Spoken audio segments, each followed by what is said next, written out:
I stood on my own front porch, trembling not from the pain in my surgically repaired hip, but from the cold realization that my key no longer fit the lock. My son and his wife did not just change the deadbolt. They sold the one thing that held my soul together. My late wife's 1968 Steinway piano. They thought I was just a feeble old man they could manage. They did not know I had been recording every conversation in that house for the last 6 months. Before we get into how I made them pay for every single tear, tell me in the comments if you have ever had family mistake your silence for weakness. Like and subscribe if you believe respect is earned, not inherited. My name is Elijah Thorne, and at 73 years old, I never expected to be standing on the wrong side of my own front door. The Chicago wind has a way of cutting right through you, especially when you are leaning on a cane and feeling more vulnerable than you have in your entire life. The yellow taxi that brought me home from the rehabilitation center was already fading down the street, leaving me alone with my bag and the silence of the neighborhood. I looked at the heavy oak door of the Victorian house I bought 40 years ago. This house was built on royalty checks from jazz records and nights spent in smoky studios making sure the bass line was tight. It was the only home my son Dante had ever known.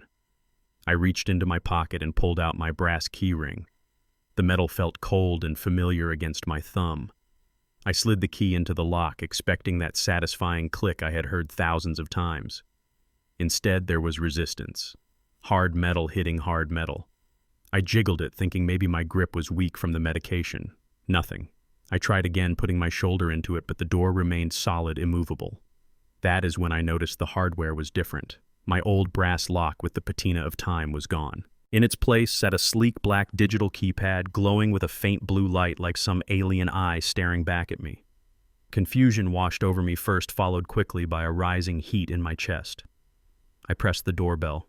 I could hear the chime echo inside, deep and hollow. A full minute passed. I shifted my weight off my bad leg, gritting my teeth against the dull throb in my hip. Finally, the lock buzzed and the door swung open. It wasn't my son Dante. It was Jessica, my daughter-in-law. She stood there framing herself in the doorway, wearing one of those beige linen outfits that looked like it cost more than my first car but looked like a potato sack. She was smiling, but it was not a smile that reached her eyes. It was the kind of smile a shark gives before it takes a bite. "Oh, Elijah," she said, using my first name instead of Dad or Mr. Thorne, just like she always did to establish dominance. "You are here early. We completely forgot to send you the code." I stared at her, gripping my cane until my knuckles turned ash gray. "You forgot to give me the key to my own house, Jessica. And why is there a keypad on my door?"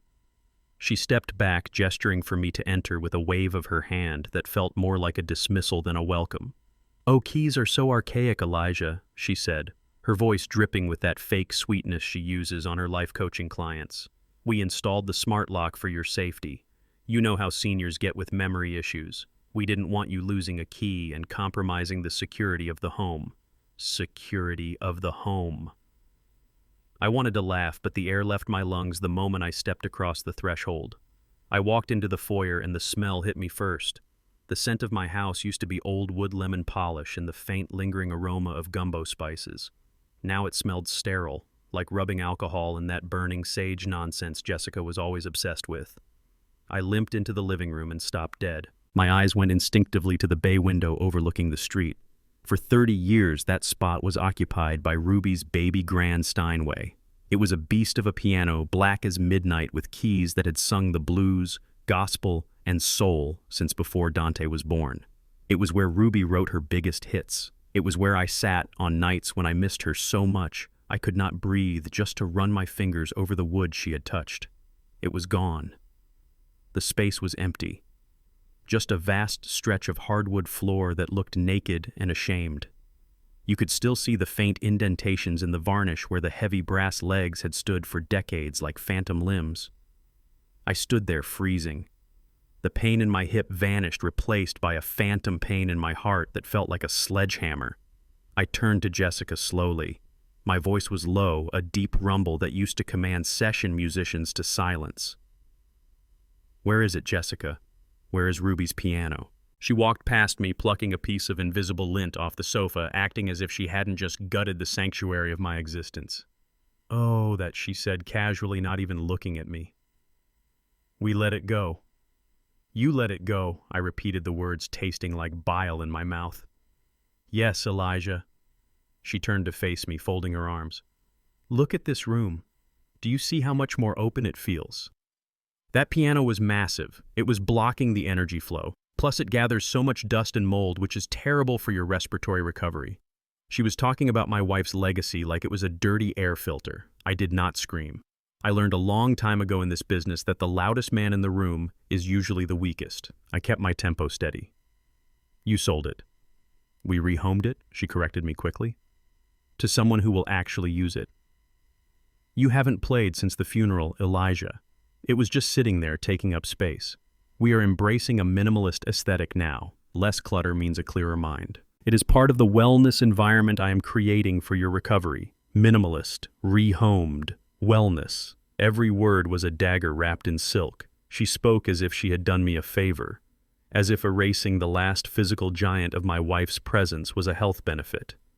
"Where is Dante?" I asked. "He is busy in the kitchen making you a smoothie," she said, blocking my path slightly. "He agrees with me, Elijah. We talked about this. We need to modernize. You are going to be limited in your mobility, so we need clear walking paths. No obstacles. No obstacles." I looked at the empty space again. That piano wasn't an obstacle. It was the heart of this house. And if the heart was gone, that meant the body was dead. I looked at Jessica, really looked at her. I saw the calculation in her eyes. This wasn't about dust. This wasn't about my hip. This wasn't about minimalism. A Steinway Model B from 1968 does not just get rehomed. It gets sold. And it gets sold for a lot of money. My grip on the cane tightened. I could hear clinking in the kitchen. Dante was hiding. My son, the boy I raised to be a man, was hiding behind a blender because he didn't have the spine to look me in the eye and tell me he sold his mother's soul for cash. I took a breath. A long, slow inhale through my nose, filling my lungs with the sterile, sage-scented air of this new regime. They thought they had cleared the path for me. They thought they had removed an obstacle. But standing there in the middle of that empty living room, I realized something terrifyingly clear. I was the obstacle. And this wasn't a renovation. This was a coup. I looked at Jessica and forced the muscles in my face to relax. I forced a tired old man's nod. "I see," I said, letting my shoulders slump, pretending the fight had left me. "Maybe you are right. It is. Very spacious." Jessica's shoulders dropped. She smiled that victorious shark smile again. "Exactly. You will see, Elijah. Once you get used to the new energy, you will thank us. Now why don't you go rest in the downstairs study? We set up a bed for you there so you don't have to climb the stairs. The downstairs study. My office. My archives." I didn't say another word.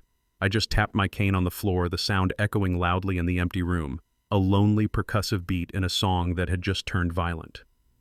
I started walking toward the study, knowing exactly what I would find there, but knowing I had to play my part. They wanted a feeble old man. I would give them one, until I was ready to drop the beat on them.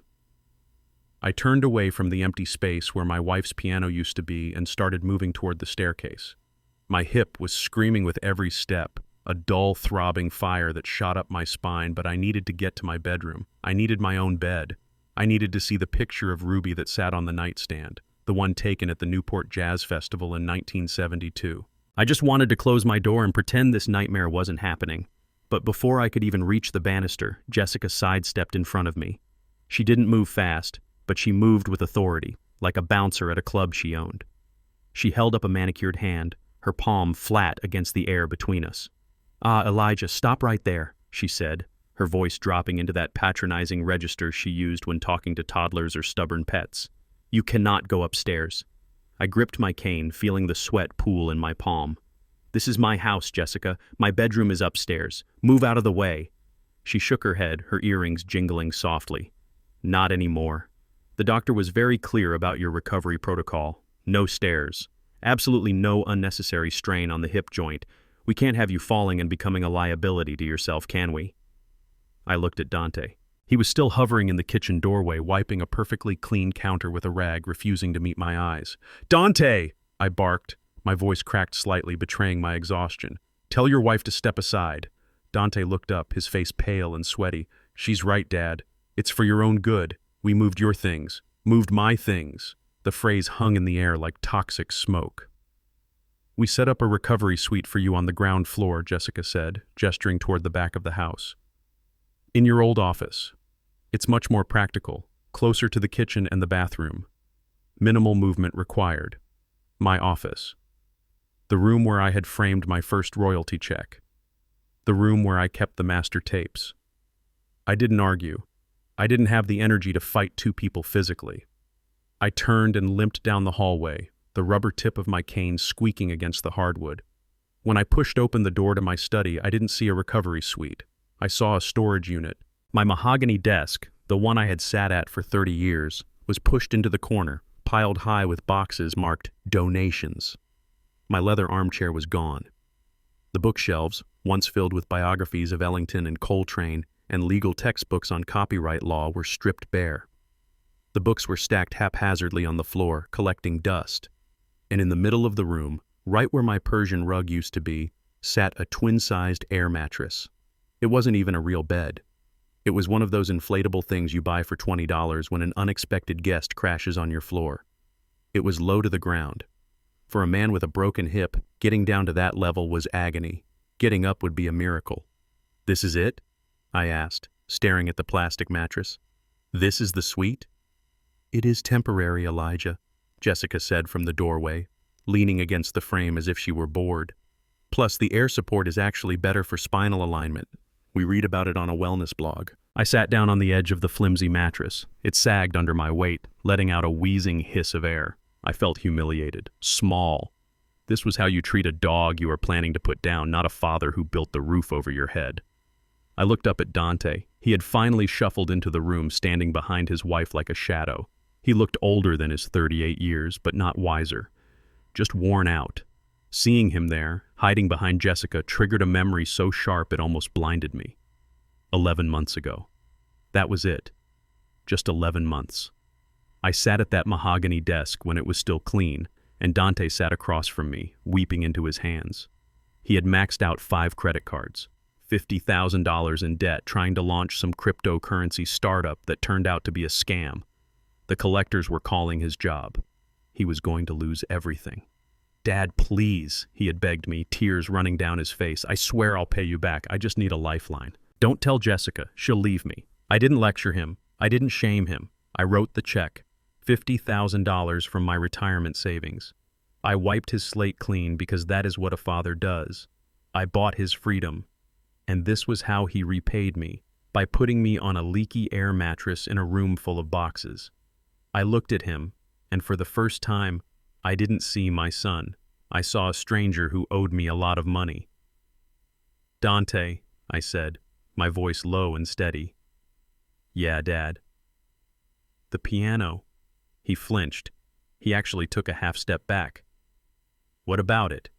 Who did you sell it to?" He looked at Jessica for help, but she was busy typing something on her phone, ignoring him. She had already won the battle for the room. The details didn't interest her.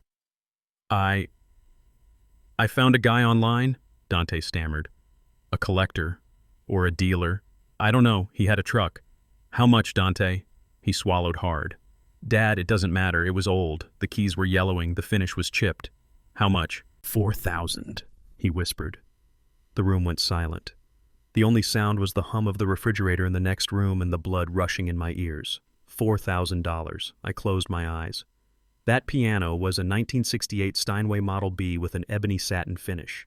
Ruby had chosen it herself at the factory in New York. We had it appraised 5 years ago for insurance purposes. It was valued at $82,000.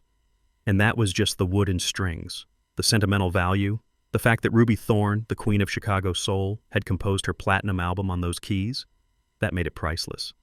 My son had sold a legacy for the price of a used Honda Civic. "You sold your mother's Steinway for $4,000, I repeated, letting the number hang in the air like a curse. "We needed the cash, Dad," Dante burst out, suddenly defensive. "Do you know how much it costs to maintain this big old house? The heating bills, the property tax, and security. We needed to upgrade the security." "Security?" I asked. "Yes. That smart lock on the front door wasn't cheap. And the cameras. We used the piano money to make the house safe for you." I started to laugh. It was a dry, rasping sound that hurt my chest. The irony was so thick I could choke on it. They sold the most valuable thing in the house to buy a lock that kept me out of it. They stripped the soul of the home to buy a plastic keypad. "You got robbed, Dante," I said quietly. "You let a stranger walk in here and steal your mother's heritage for pennies. You are not just a thief. You are a fool." "Hey!" Jessica snapped, looking up from her phone. "Watch your tone." Dante handled that negotiation perfectly. We cleared the space. That is what matters. "Now get some rest. I don't want to hear any more negativity today. My vibrations are already low enough dealing with your hospital transfer." She grabbed Dante's arm and pulled him out of the room. He didn't look back. He didn't say sorry. He just let himself be dragged away, leaving me sitting on a deflating mattress in the ruins of my own life. The door clicked shut. I stared at the wood grain. $4,000. They thought I was weak. They thought I was senile. They thought I didn't know the value of things. But as I sat there, listening to them whispering in the hallway, I realized something. They had made a fatal mistake.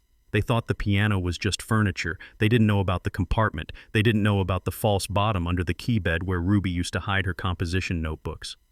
I reached down and touched the burner phone hidden in my sock. I hoped the buyer hadn't found it yet. Because if that notebook was still in that piano, Dante hadn't just sold an instrument. He had sold the rights to unreleased songs worth millions, and I was going to get them back.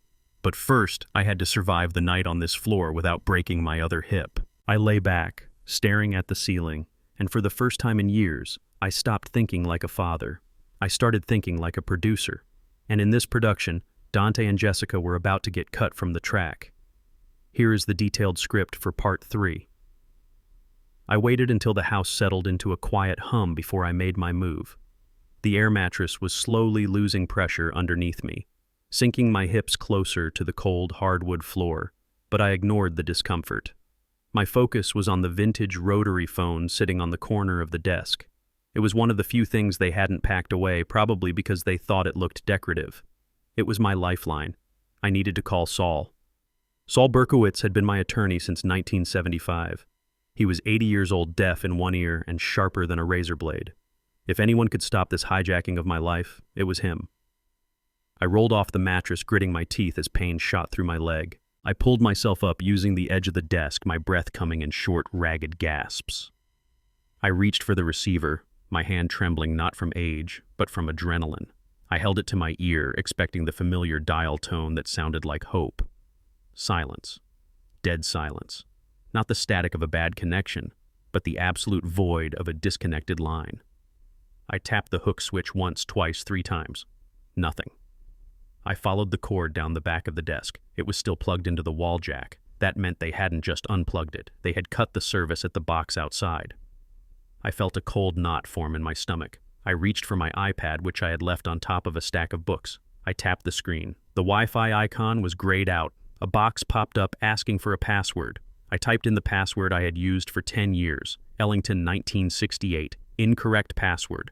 I typed it again slowly, making sure my fat fingers hit the right keys. Incorrect password. The door opened behind me. I didn't turn around fast enough. I couldn't.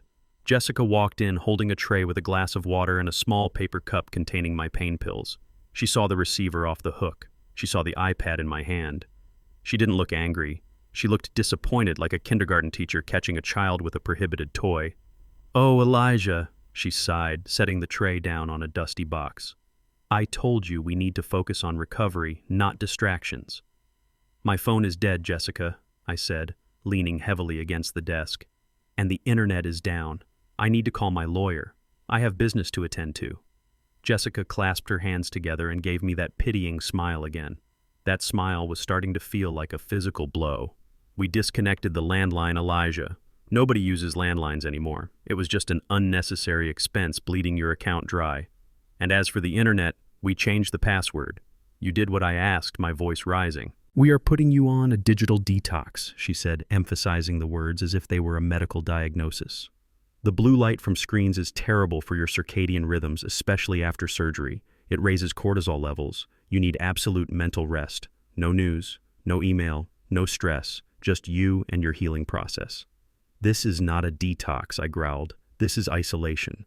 You are cutting me off from the world. It is for your own good, she said, stepping closer and taking the iPad from my hand. Her grip was surprisingly strong. You get so agitated when you read the news. Dante and I decided that for the next few weeks we will handle all external communications. If there is an emergency, we will tell you. Otherwise, you just relax. She slipped the iPad under her arm. Now take your pills. Dinner will be ready in an hour. She turned and walked out, taking my connection to the outside world with her. The lock on the door clicked. I stood there staring at the closed door. They were systematically erasing me. First my history, then my comfort, now my voice. I looked at the pills in the paper cup. I flushed them down the small sink in the corner. I needed a clear head. Pain was better than the fog they wanted to keep me in. I realized then that fighting them with anger wouldn't work. Anger was predictable. Anger gave them a reason to medicate me, to restrain me, to tell the doctors I was becoming aggressive. If I wanted to survive, I had to change my tune. I had to improvise. I had to play the only role that would make them lower their guard. I had to become the helpless old man they thought I was. 2 hours later, the smell of garlic and rosemary drifted under the door. It was rich and savory, the kind of smell that wakes up your salivary glands. My stomach growled violently. I hadn't eaten anything but dry toast since the morning. The key turned in the lock. Dante walked in first, carrying a folding card table. He refused to look at me, keeping his eyes fixed on his shoes. Jessica followed, carrying 2 trays. "We thought we would have a family dinner in here with you," she said brightly. "Since you can't come to the dining room, we brought the dining room to you. Isn't that nice, Dante?" "Yeah, nice," Dante mumbled, unfolding the table. They set the trays down. On Dante's tray and Jessica's tray sat thick, juicy ribeye steaks seared to perfection. Beside the meat were roasted potatoes glistening with duck fat and asparagus spears drizzled with hollandaise sauce. The aroma filled the dusty room, making me dizzy with hunger. Then Jessica placed a plastic bowl in front of me. Inside was a gray, lumpy substance. It looked like wet cement. "What is this?" I asked, staring at the bowl. "Oatmeal," she said cheerfully, slicing into her steak, "with flaxseed and unsweetened almond milk. Red meat is terrible for inflammation, Elijah. And with your high blood pressure and the surgery, your body can't process heavy fats right now. This is heart healthy. It will keep your arteries clean." I looked at the steak on her fork. A drop of red juice fell from the meat onto her porcelain plate. Then I looked at my bowl of gray sludge. Dante was cutting his meat aggressively, the knife screeching against the plate. He shoved a large piece into his mouth, chewing rapidly as if he wanted to get it over with. "This is humiliating," I said quietly. "It is nutrition," Jessica corrected me. "Eat up. You need your strength." I picked up my spoon. I wanted to flip the table. I wanted to grab the steak off her plate and throw it against the wall. But I remembered the plan. I forced my hand to tremble. I let the spoon rattle against the side of the plastic bowl. I let my jaw go slack and allowed a confused, glossy look to wash over my eyes. Is it Tuesday?" I asked, my voice quavering. "Did Ruby say she was coming back for dinner?" Dante stopped chewing.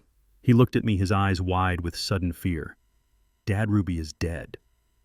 I blinked slowly, acting as if I was processing difficult information.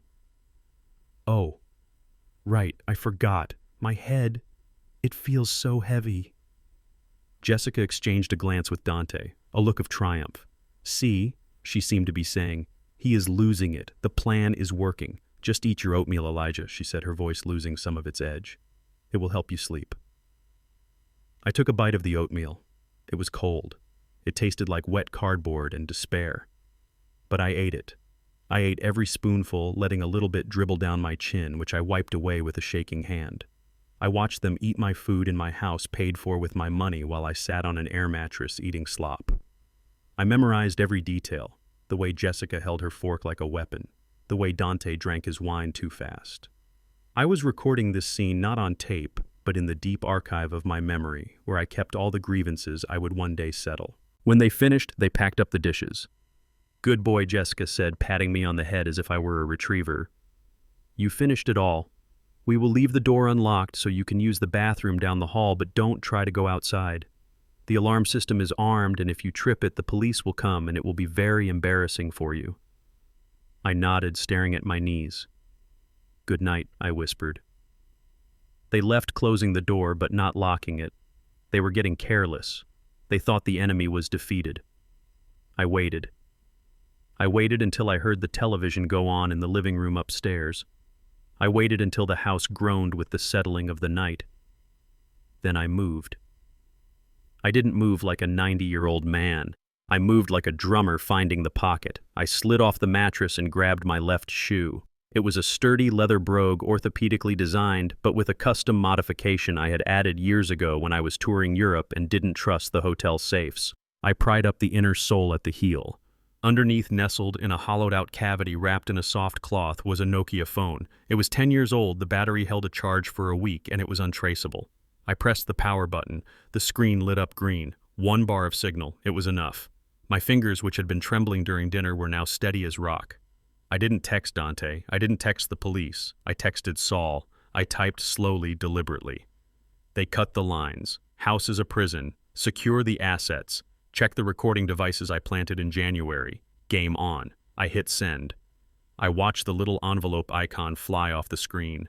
Then I turned off the phone, wrapped it back in the cloth, and shoved it back into the heel of my shoe.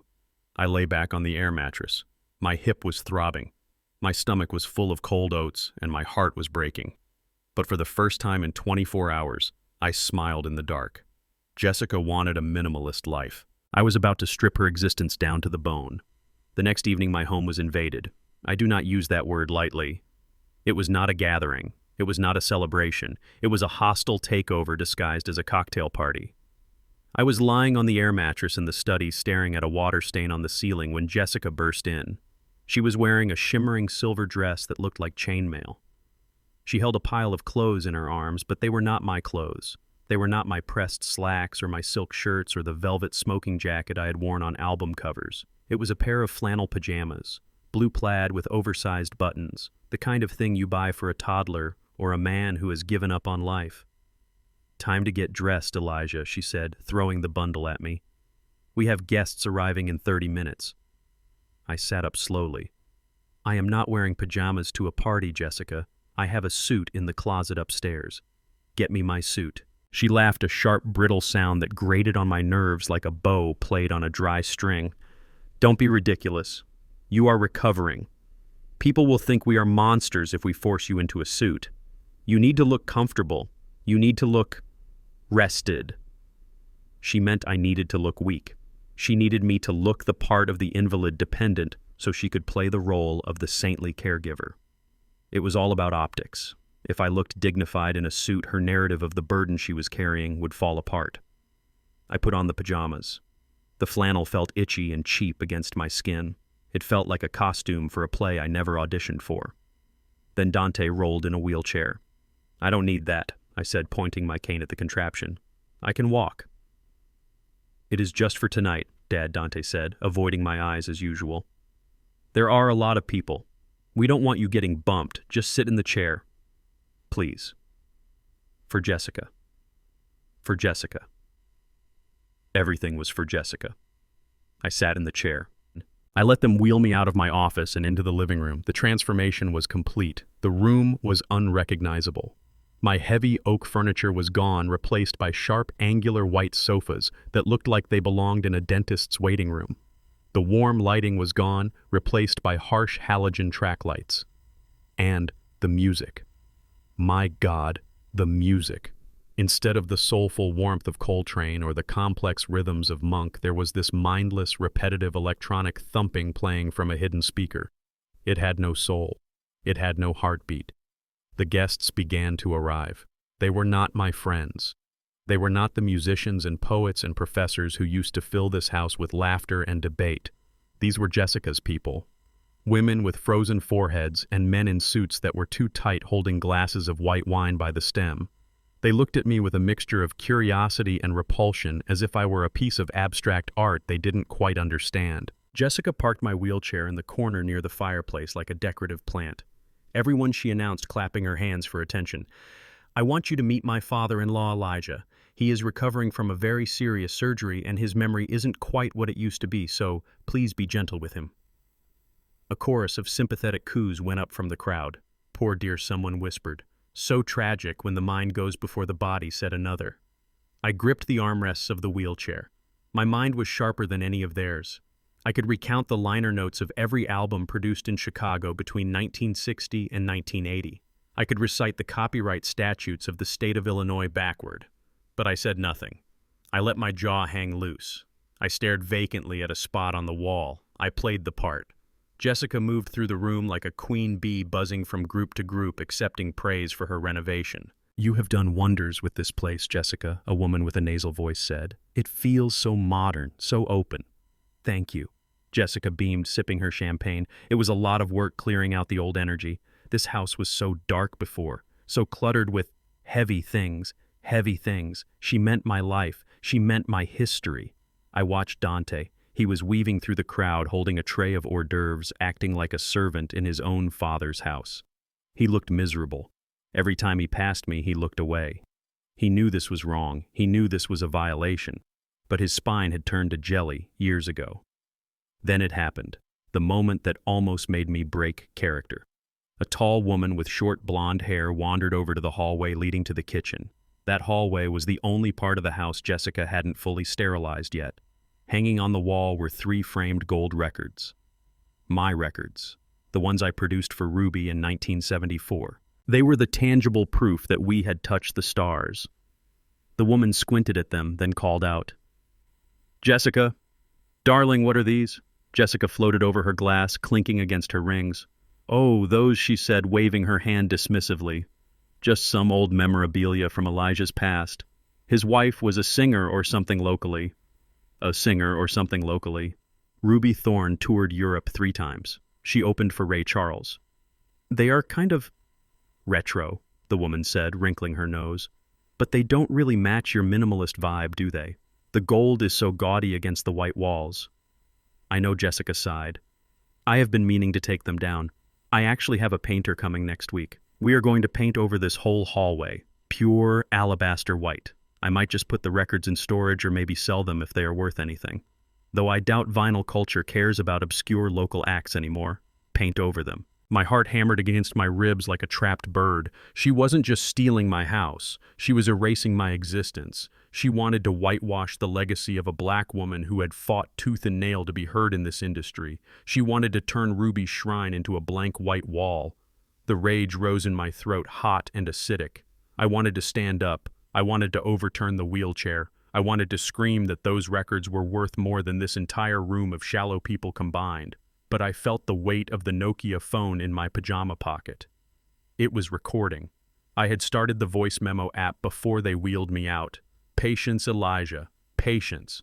The best jazz is about the space between the notes." The silence before the crash. I slumped further into the wheelchair, letting my head loll to the side.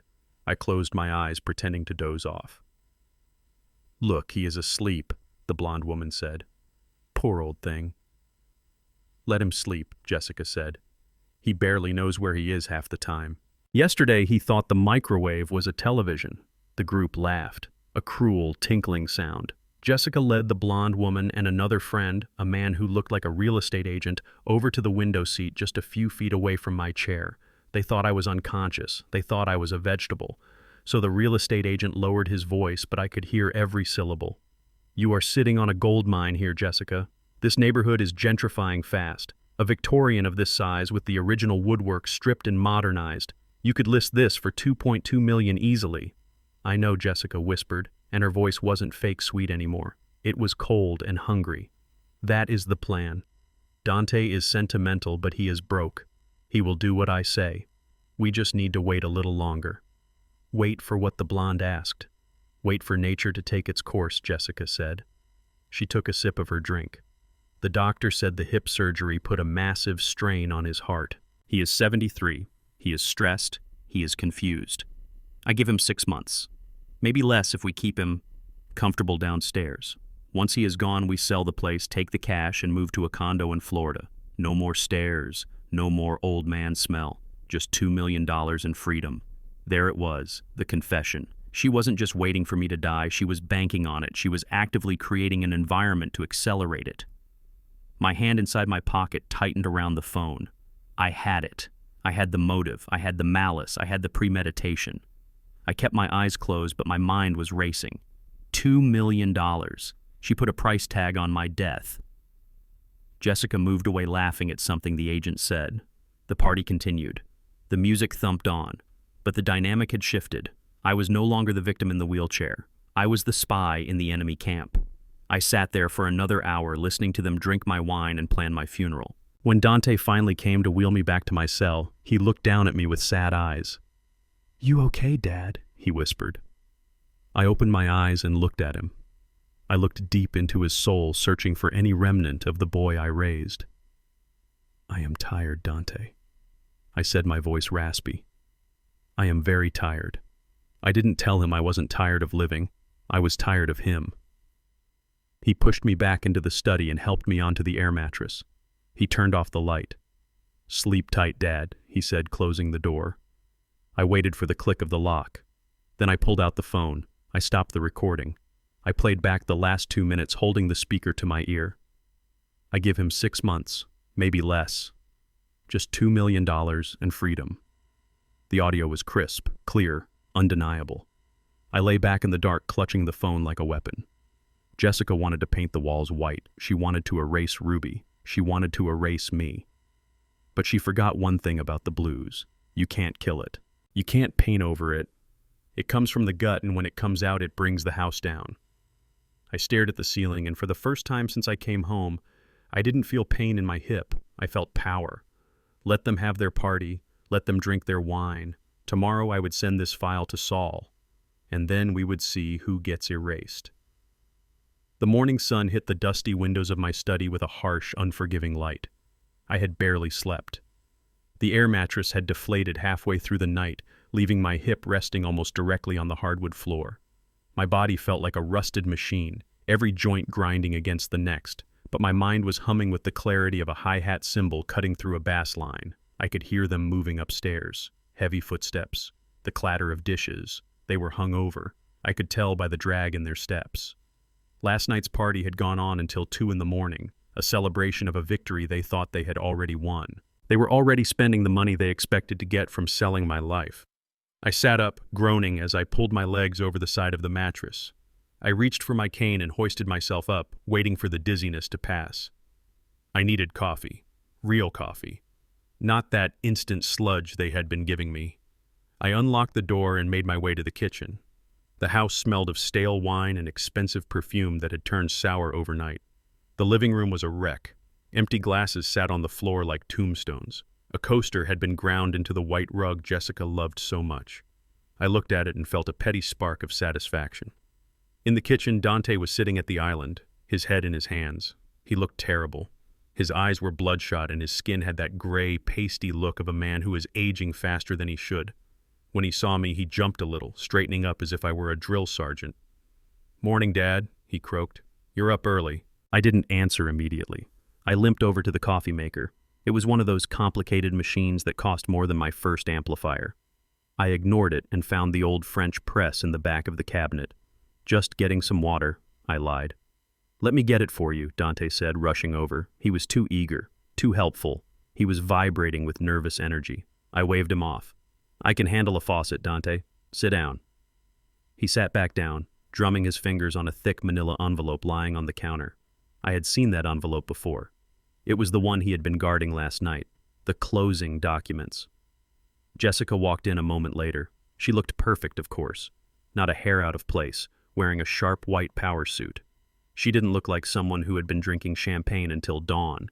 She looked like a predator who had already sighted her prey for the day. "Good morning, Elijah," she said, pouring herself a glass of green juice from a pitcher. "How did you sleep?" "Like a king," I said, pressing down on the plunger of the coffee pot.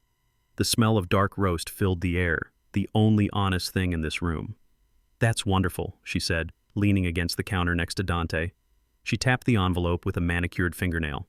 "Dante, honey, why don't you talk to your father while he's having his coffee? We have a busy schedule today." Dante swallowed hard. He looked at me, then at the envelope, then back at me. He looked like a child who had broken a window and was trying to blame the wind. "Dad," he started, his voice trembling slightly. We need to sort out some paperwork. You know, with the surgery and the insurance companies. It's a mess. They are denying some of the claims because of clerical errors. He pushed the envelope toward me. I need you to sign these. It's just standard stuff. Updating your medical proxy so I can talk to the billing department for you. Otherwise, they won't let me fix the errors and you might get stuck with a huge bill. A huge bill. Fear.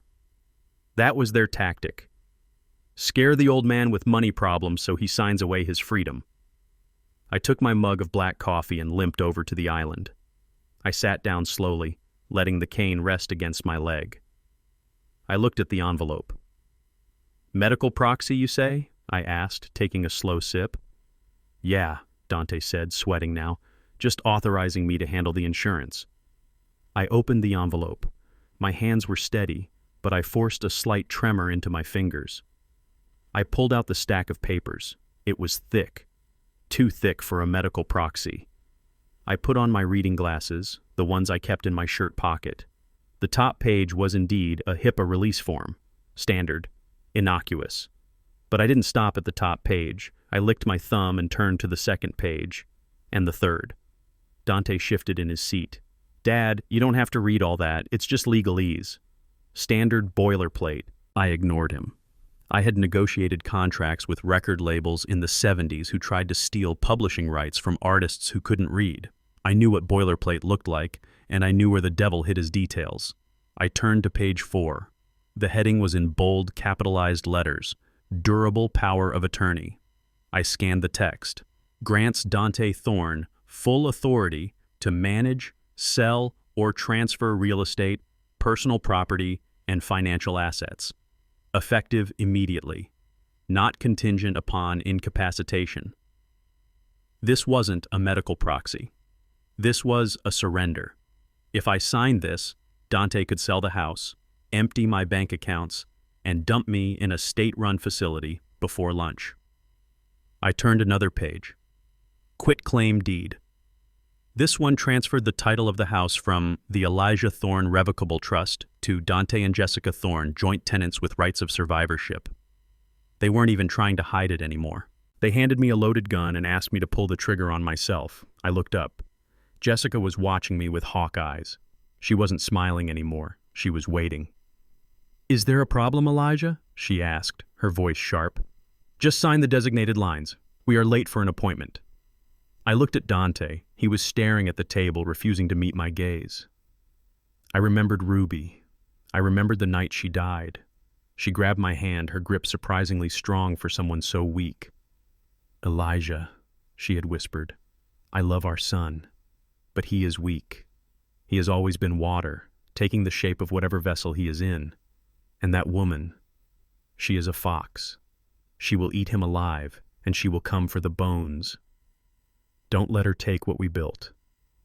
Promise me. I had promised. I looked at the papers again. I needed time. I couldn't refuse to sign right now without revealing that I was lucid. If I challenged them on the legal terms, they would know I was sharp. They would know their senile old man narrative was false. They would change tactics. They might try something more physical, or they might forge my signature if they got desperate enough. I needed to destroy the papers, but make it look like an accident. I needed to be the clumsy, shaking invalid they wanted me to be. I reached for the pen Dante was holding out. My hand shook violently. I exaggerated the tremor, letting my arm jerk spastically. I can't find the line, I mumbled, my voice quavering. My eyes, so blurry today. Here, let me help, Jessica snapped, reaching over to guide my hand. As she reached out, I jerked my elbow back, knocking into my coffee mug. It wasn't a little spill. It was a deluge. The heavy ceramic mug tipped over, sending a wave of scalding hot black coffee cascading directly onto the stack of documents. Oh no! I cried out, dropping the pen. I am so clumsy! Oh, look at that! The dark liquid soaked into the paper instantly. The ink on the power of attorney form began to bleed. The quitclaim deed turned into a brown, soggy mess. Jessica screamed. It was a guttural, unladylike sound. You stupid old man! She grabbed the papers, trying to shake the liquid off, but it was too late. They were ruined. Sodden pulp. Dante jumped up, grabbing napkins. Dad, are you okay? Did you burn yourself? I sat there, looking at the spreading puddle, pretending to be horrified. I am so sorry, I stammered. My hand. It just spasmed. I ruined the insurance papers. Now I will have to pay the huge bill. Jessica threw the wet clump of paper into the sink with a wet thud. She turned to me, and for a second the mask dropped completely. Her face was twisted in pure, unadulterated rage. Her eyes bulged, her lips pulled back from her teeth. "You did that on purpose," she hissed. I shrank back in my chair, widening my eyes in feigned terror. "What? No, Jessica, why would I? I want to help Dante. I am just old. I am useless. Dante stepped between us. "Jessica, stop. It was an accident. Look at him. He's shaking." Jessica took a deep breath. She closed her eyes and inhaled through her nose, counting to 10. I could practically hear the gears grinding in her head as she reset her persona. She couldn't attack me in front of Dante. Not yet. She needed him to believe I was the burden, not the victim. She opened her eyes. The smile was back, but it was tight, like a rubber band about to snap. "It's okay, Elijah," she said, her voice trembling with suppressed fury. "Accidents happen. It's just paper. We can print new copies." She looked at the clock. "But we don't have time right now. We have to go. Dante, clean this up. We will handle the signatures tonight. And this time, Elijah, we will use a sippy cup for your coffee." She stormed out of the kitchen, her heels clicking like gunshots on the tile. Dante sighed, wiping up the coffee. "Sorry, Dad, she's just stressed." I watched him. I felt a pang of pity for him, but it was fleeting. He had printed those papers. He had set the trap. "It's okay, son," I said softly. "I understand. I understood perfectly. I had bought myself 12 hours. As Dante threw the soggy remains of the power of attorney into the trash, I mentally checked my own inventory. I had the recording of the party. I had the recording of Jessica screaming just now. I had the knowledge of their legal strategy. And most importantly, I had a plan. Tonight, they would come back with new papers. But tonight, I wouldn't be here to sign them. I waited until Dante left the room to get changed. I reached into the trash can and pulled out one sodden page, the page with the notary stamp block at the bottom. I folded it carefully and put it in my pocket. Evidence. Proof of intent. The coffee was still dripping from the table onto my leg, burning my skin, but I didn't wipe it off. The pain kept me focused. The pain reminded me that I was alive, and as long as I was alive, nobody was taking Ruby's house. I looked at the empty spot where the piano used to be. "Hold on, baby," I whispered. "I'm playing the bridge now. The solo is coming up next." The house finally fell silent at 10 in the morning. I listened to the sounds of my captors leaving the premises. First, it was Dante who shuffled out the door with the heavy tread of a man walking to the gallows. He was going to a job he hated to pay for a lifestyle he could not afford. Then, 20 minutes later, Jessica left. She breezed through the hallway, talking loudly on her phone about needing to realign her chakras and get a hot stone massage to deal with the negative energy I was apparently radiating. The front door slammed shut and the digital lock whirred into place. The sound of her SUV fading down the street was the sweetest music I had heard in weeks. I did not waste a second. I ignored the throbbing in my hip and moved with a speed that would have shocked my doctor. I went straight to the window and peered through the blinds just to be sure. The driveway was empty. The street was clear. I sat down on the floor of the study, not on the mattress but against the wall where the signal was strongest. I pulled the Nokia from my shoe. My hands were shaking, but not from age. They were shaking from the sheer terror of what I might find out. I dialed Saul. He picked up on the second ring. "Talk to me, Saul," I said, skipping the pleasantries. "Tell me you have a lead. Elijah." Saul's voice crackled over the line, rough like sandpaper. "It is good to hear your voice, my friend. You sound better than your texts." "I am running on adrenaline and spite, Saul. Now tell me about the piano. Did you track down the buyer?" I heard the rustling of papers on the other end. Saul never used computers if he could avoid it. He kept files in stacks that defied gravity. "We are working on it, Elijah," he said. "My private investigator is running a trace on the phone number Dante called that day." "But Elijah, I have to ask. I know you loved that Steinway. I know Ruby played it. But why the desperation? We can sue them for the value of the piano later. Why do we need to physically locate it right now?" I closed my eyes and leaned my head back against the wall. I had never told anyone this, not even Saul. It was a secret Ruby and I had kept for 40 years. Saul listened to me carefully. "It is not just a piano. What do you mean? Saul asked, his tone shifting from lawyer to confidant. I took a deep breath. You remember 1979. You remember when Ruby got into that dispute with the label about her publishing rights. They wanted to own everything she wrote in perpetuity. I remember Saul said, nasty business. We settled it, but she was paranoid for years after that. She wasn't paranoid, Saul. She was smart. She stopped writing her songs in the studio. She stopped recording demos on their equipment. She wrote everything by hand in a leather-bound notebook. Lyrics, chord progressions, arrangements. Okay, Saul said slowly. So the notebook is valuable, but surely you kept it in a safe. No, I whispered. A safe is the first place thieves look. A safe is where the IRS looks. Ruby wanted those songs to be safe until she was ready to release them on her own terms. She never got the chance. The silence on the line was heavy. Elijah, where is the notebook? It is in the piano, Saul. There was a pause. In the piano. Under the keybed, I explained. Low A and low B flat. If you press them both down silently and reach under the mahogany frame, there is a small latch. I built it myself. It opens a false bottom. The notebook is inside. My God, Saul breathed. And Saul, that notebook contains 12 completed songs she wrote before she died. The lost sessions. We are talking about unreleased Ruby Thorne originals. With the current market for vintage soul music, the publishing rights on those songs alone are worth $5, maybe $10 million. I heard Saul suck in a breath. And Dante sold it for $4,000, I added, my voice breaking. He sold a winning lottery ticket for the price of a used car, Saul said. Okay. The urgency just went from high to critical. If that piano ends up in a showroom and a technician opens it up to service the action, they will find it. Or worse, if it goes to a refinisher, they might strip it and toss the contents. Find it, Saul. I don't care what it costs. I hung up. The next 2 hours were the longest of my life. I paced the small room as best I could. I looked at the empty space on the floor where my life used to be. I tried to imagine where the piano was. Was it in a warm living room being played by a student? Was it in a dusty warehouse? Was it on a truck bouncing down a potholed road, the delicate action being destroyed with every bump?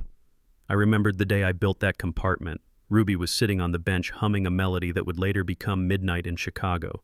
She watched me chisel out the wood from the underside of the piano. You think this is crazy, Elijah? She had asked. I think it's necessary, I had replied. This is our retirement fund, baby. This is our legacy. Nobody touches this but us. She had kissed my forehead. You are my fortress, Elijah. I had failed her. I let the fortress fall. I let the enemy walk right in through the front door and carry the treasure out. My phone buzzed. I snatched it up so fast I almost dropped it. Saul. We found it, Elijah. Where? Is it at Henderson's Music? Is it at the gallery downtown? No, Saul said, and his voice was grim. It is worse than we thought. Dante didn't sell it to a dealer. Dealers ask questions. Dealers want provenance. Dante wanted fast cash with no paper trail. So where is it? I demanded. Craigslist, Elijah. He listed it on Craigslist under Old Piano Must Go ASAP. My stomach turned over. Craigslist. The graveyard of unwanted furniture. Who bought it, Saul? A guy named Miller Saul said, reading from his notes. My investigator pretended to be a buyer looking for parts. He got Miller on the phone.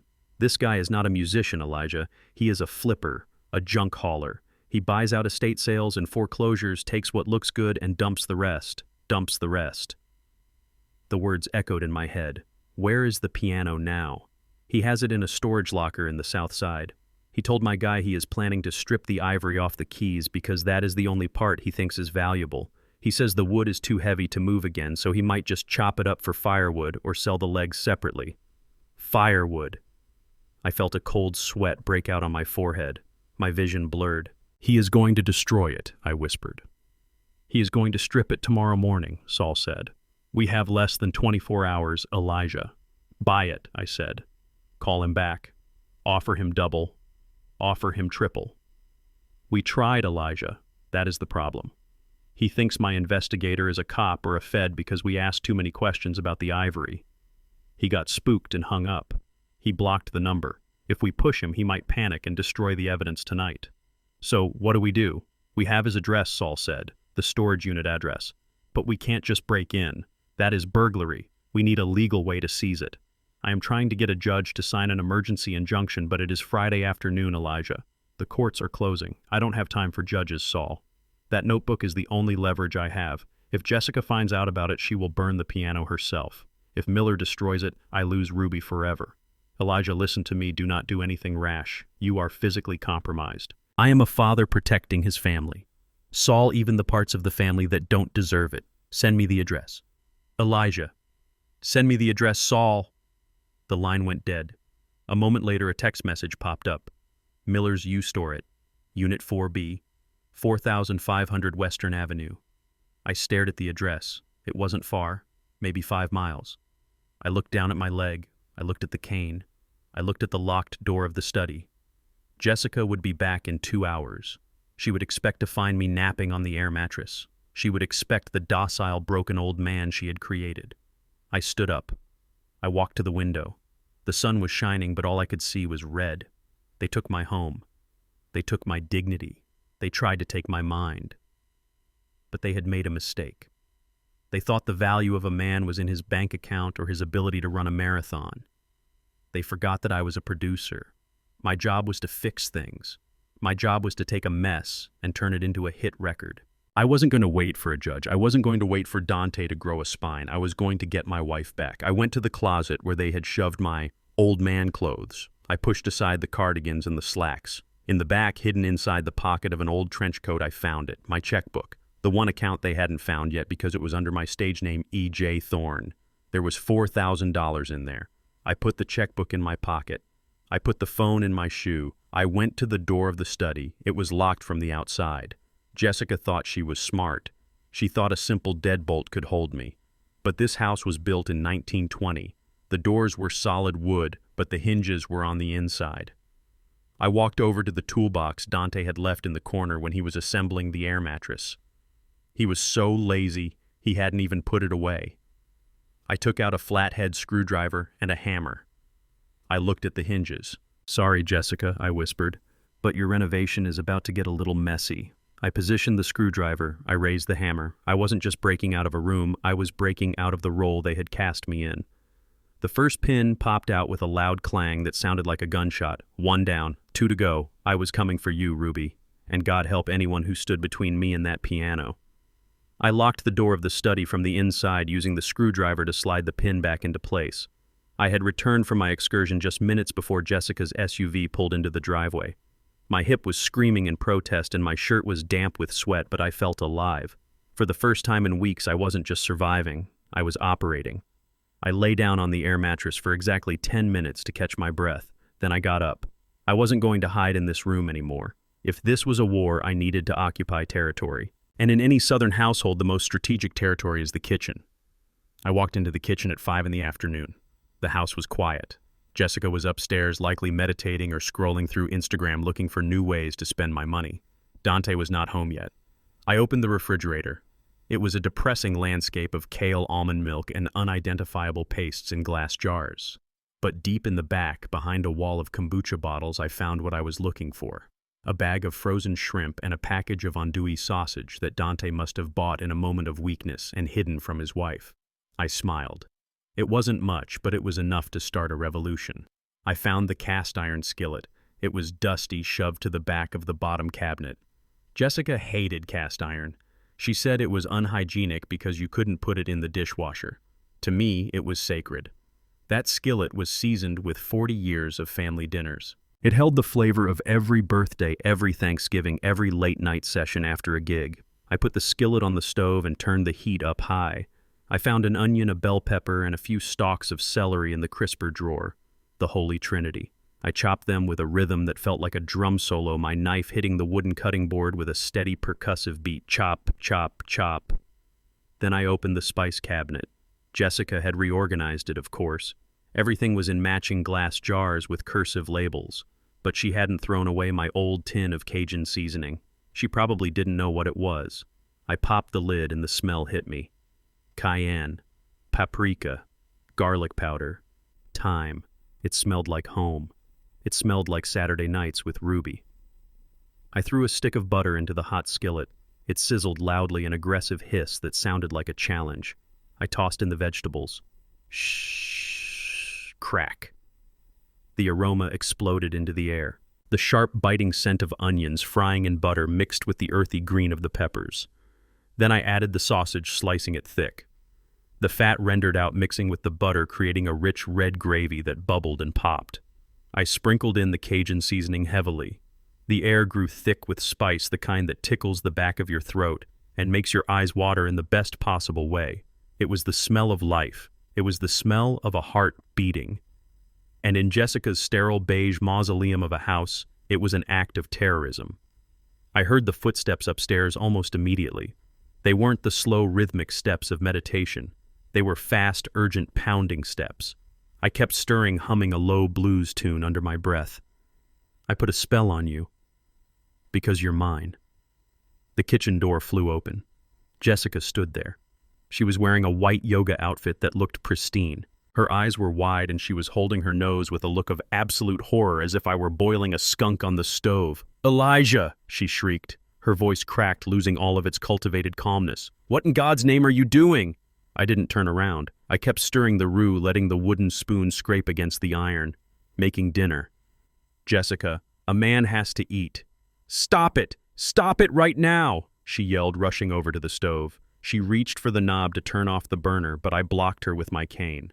I didn't hit her. I just placed the rubber tip of the cane firmly on the floor, creating a barrier between her and my gumbo. "Careful," I said, my voice low and gravelly. "That is hot grease. You don't want to splatter that on your white spandex." She recoiled, coughing as the spicy steam hit her face. "You are suffocating us. This smell, it is disgusting. It smells like dead animals and grease." "It smells like soul food, Jessica," I said, taking a deep breath of the spicy air. "It smells like history. Ruby used to make this every Friday. I thought it might help bring some good memories back into this house. The energy felt a little stagnant, don't you think?" "Memories?" she spat, waving her hand in front of her face. "You are ruining the air quality. I have clients coming over in an hour for a wellness consultation. How am I supposed to talk about purity and detoxification when my house smells like a cheap roadside diner?" I turned to look at her. I let my face drop into that confused mask again, but I kept my eyes sharp. "Cheap diner? This is andouille sausage. It is a delicacy. I just wanted to share. I thought maybe you and Dante—" "We are vegan, Elijah!" she screamed. "Vegan! We do not eat carcasses, and we certainly do not fry them in pure cholesterol."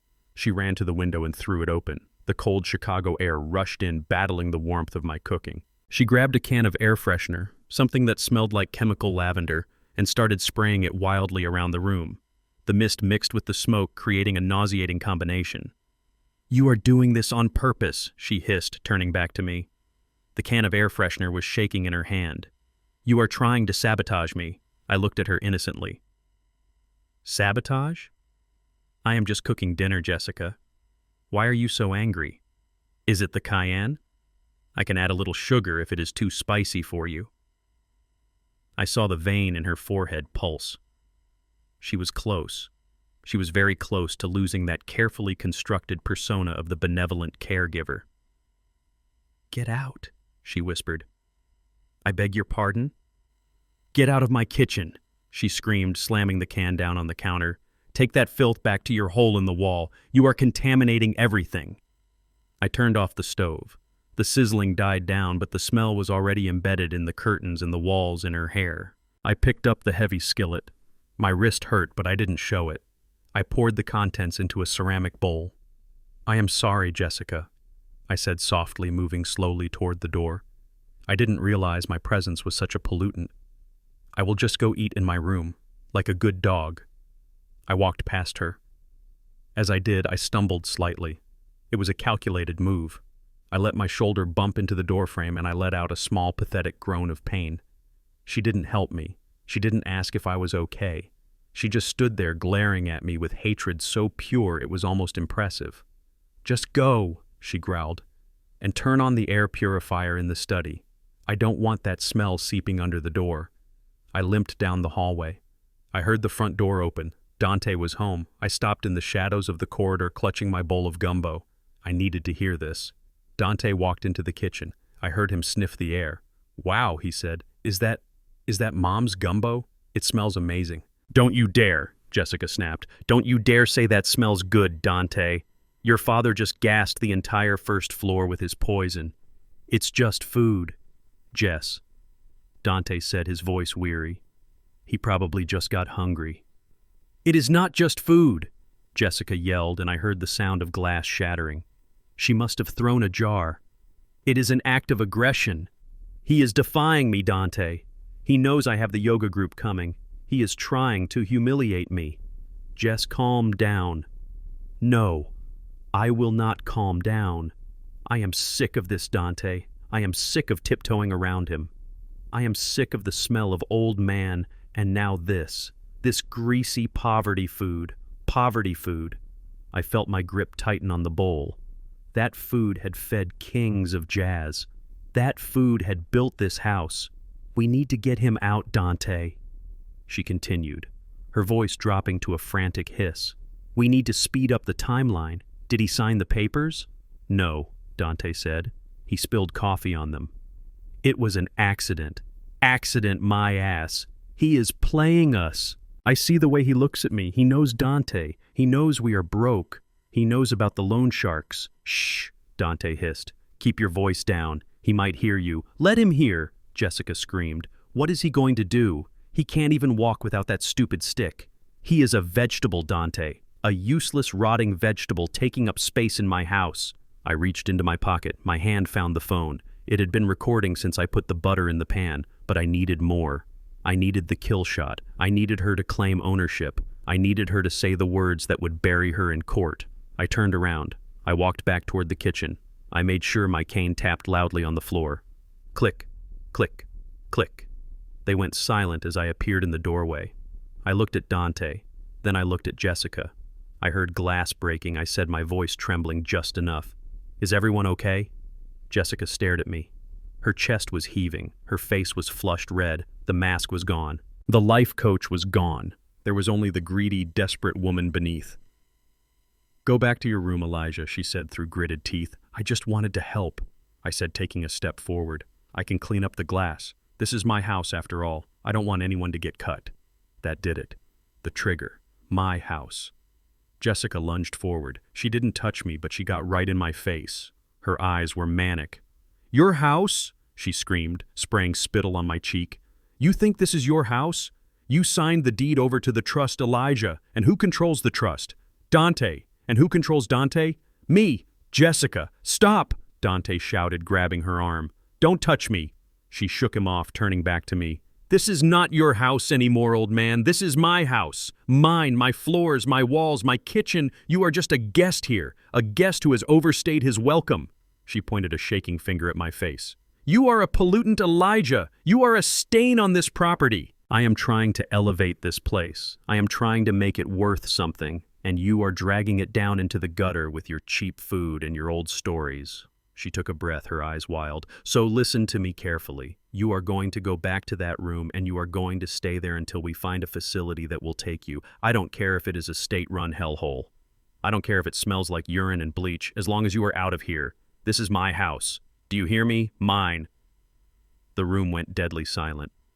The echo of her scream hung in the air, mixing with the smell of the gumbo she hated so much. I looked at her. I looked at the hate in her eyes. And for the first time, I let a tiny sliver of the real Elijah peek through. "I hear you, Jessica," I said calmly. Loud and clear. I reached into my pocket and pressed the stop button on the recording app. The haptic feedback buzzed against my thigh, a little vibration of victory. I turned around and walked away. I heard Dante sobbing quietly in the kitchen. I didn't feel bad for him anymore. I walked back to my study. I sat down on the mattress and took a spoonful of the cold gumbo. It was spicy. It was rich. It tasted like freedom. I chewed slowly, savoring the texture of the sausage. "Enjoy the house, Jessica," I thought, "because you just evicted yourself." The following morning, the atmosphere in the house shifted from hostile to conspiratorial. There was a nervous energy in the air, like static electricity before a thunderstorm. I was sitting in my study, staring at the water stain on the ceiling, which had begun to look like the shape of a gavel, when Dante knocked on the door. He didn't wait for an answer. He just pushed it open and stood there, rubbing his hands together. "Dad," he said, his voice pitched a little too high. "We have a surprise for you. Come into the living room. There is someone very special we want you to meet. A surprise." In this house, a surprise usually meant something was being taken away from me. I grabbed my cane and followed him. My hip was stiff, the dampness of the air mattress seeping into my bones, but I walked with my head up. I wasn't going to give them the satisfaction of seeing me limp more than necessary. In the living room, sitting on one of the white sofas, was a woman I had never seen before. She was middle-aged, wearing a navy blue suit that had seen better days, and carrying a briefcase that looked heavy enough to hold a body. She had a tight smile plastered on her face, the kind of smile that doesn't reach the eyes. It was the smile of a bureaucrat who had met her quota for the month. Jessica was sitting next to her, leaning forward with an expression of intense engagement. When I entered, Jessica stood up and clapped her hands together softly. "Elijah," she cooed.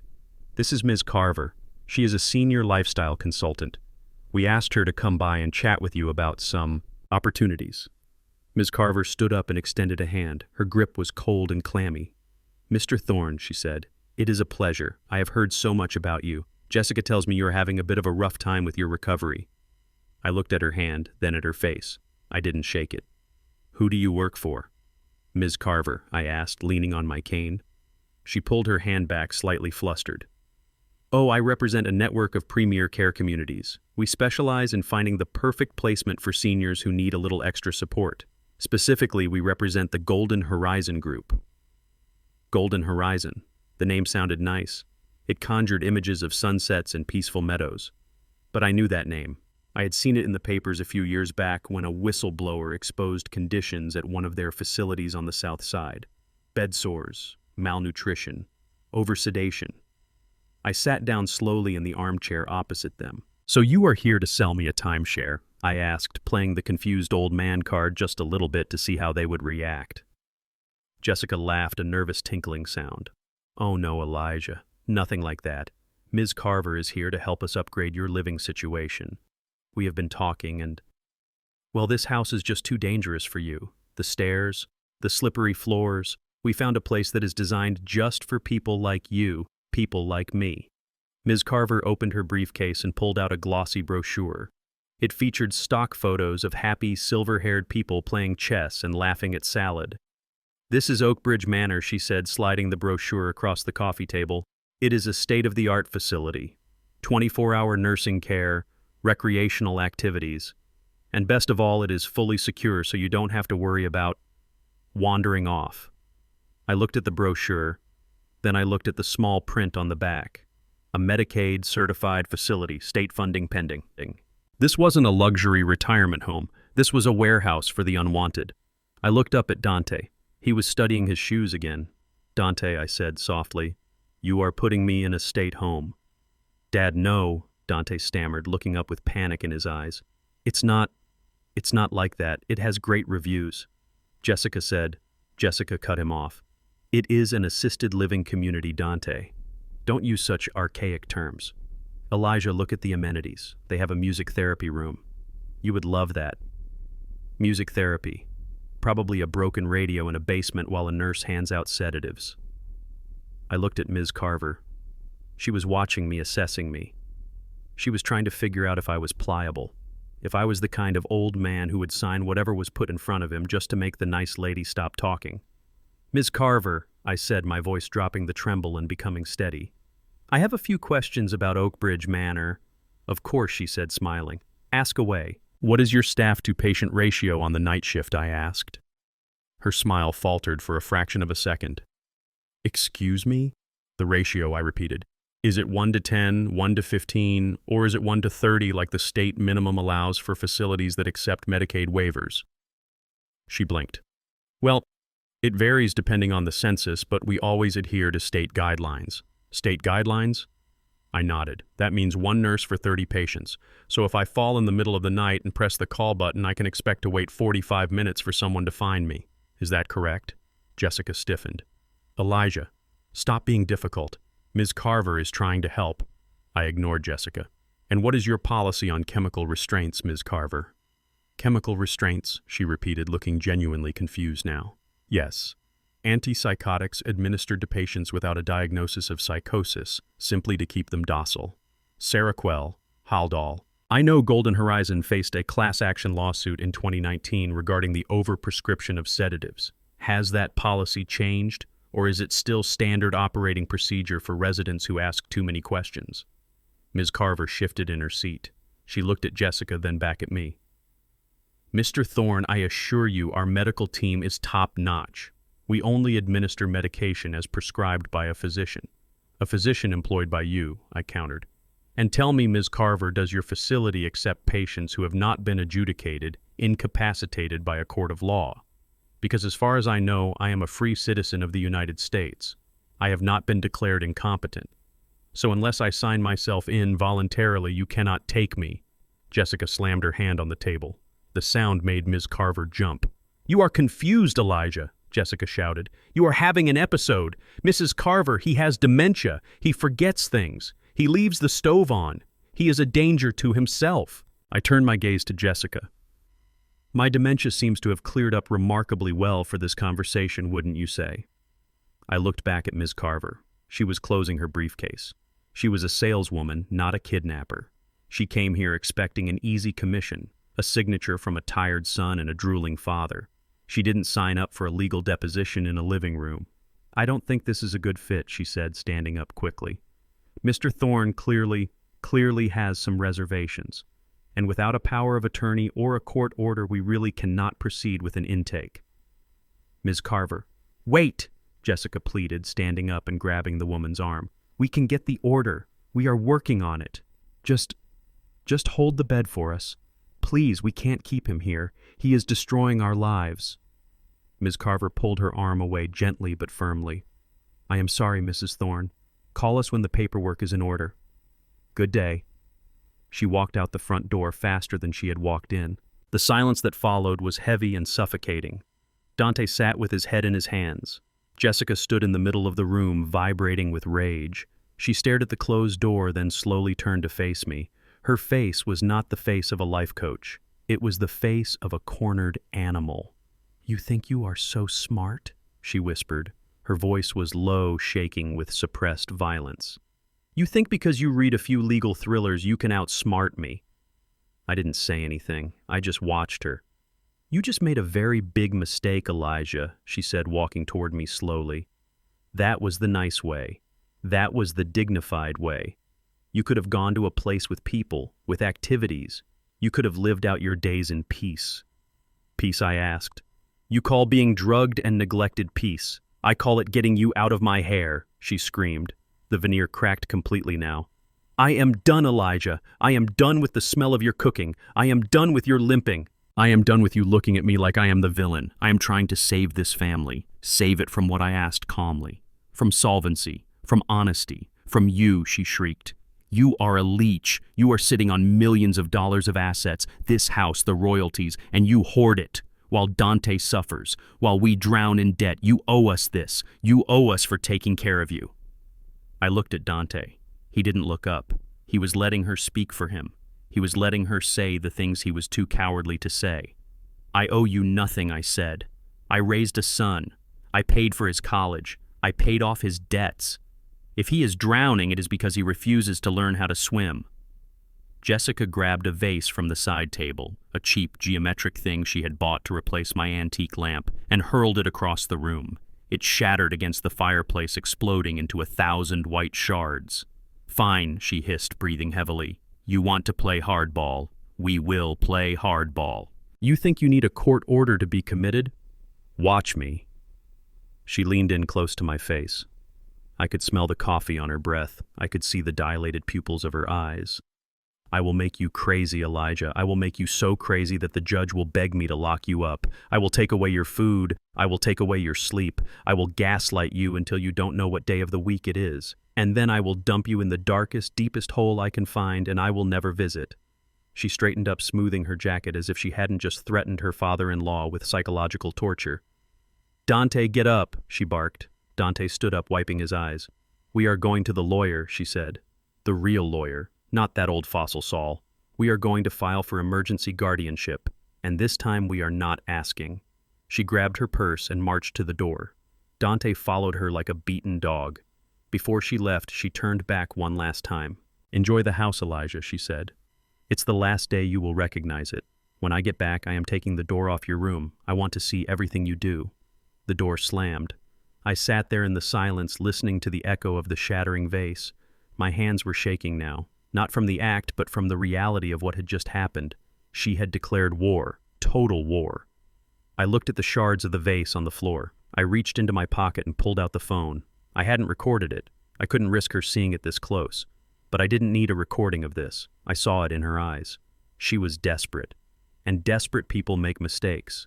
She said she was going to a lawyer. She said she was going to file for guardianship. That meant I had a timeline. I had maybe 24 hours before I was standing in front of a judge. I needed that notebook. I needed the piano. And I needed to make one more call. Not to Saul. I picked up the phone and dialed a number I hadn't called in 20 years. The line rang 4 times. Then a gruff voice answered. "Yeah, Big Mike," I said. "It's Elijah Thorne. E.J." There was a pause, then a low chuckle. "Well, I'll be damned. The ghost of Chicago jazz. I thought you were dead." "Not yet, Mike," I said, "but I need a favor. I need a truck, and I need a couple of guys who don't ask questions and look scary enough to make a storage unit owner wet his pants." I heard the sound of a lighter clicking on the other end. "For you, E.J., Mike said. "I'll bring the whole crew. When do we roll?" "Right now, Mike," I said, standing up and gripping my cane. "Right now." I hung up. I looked at the empty space where the piano used to be. "Hang on, Ruby," I whispered. "The band is getting back together."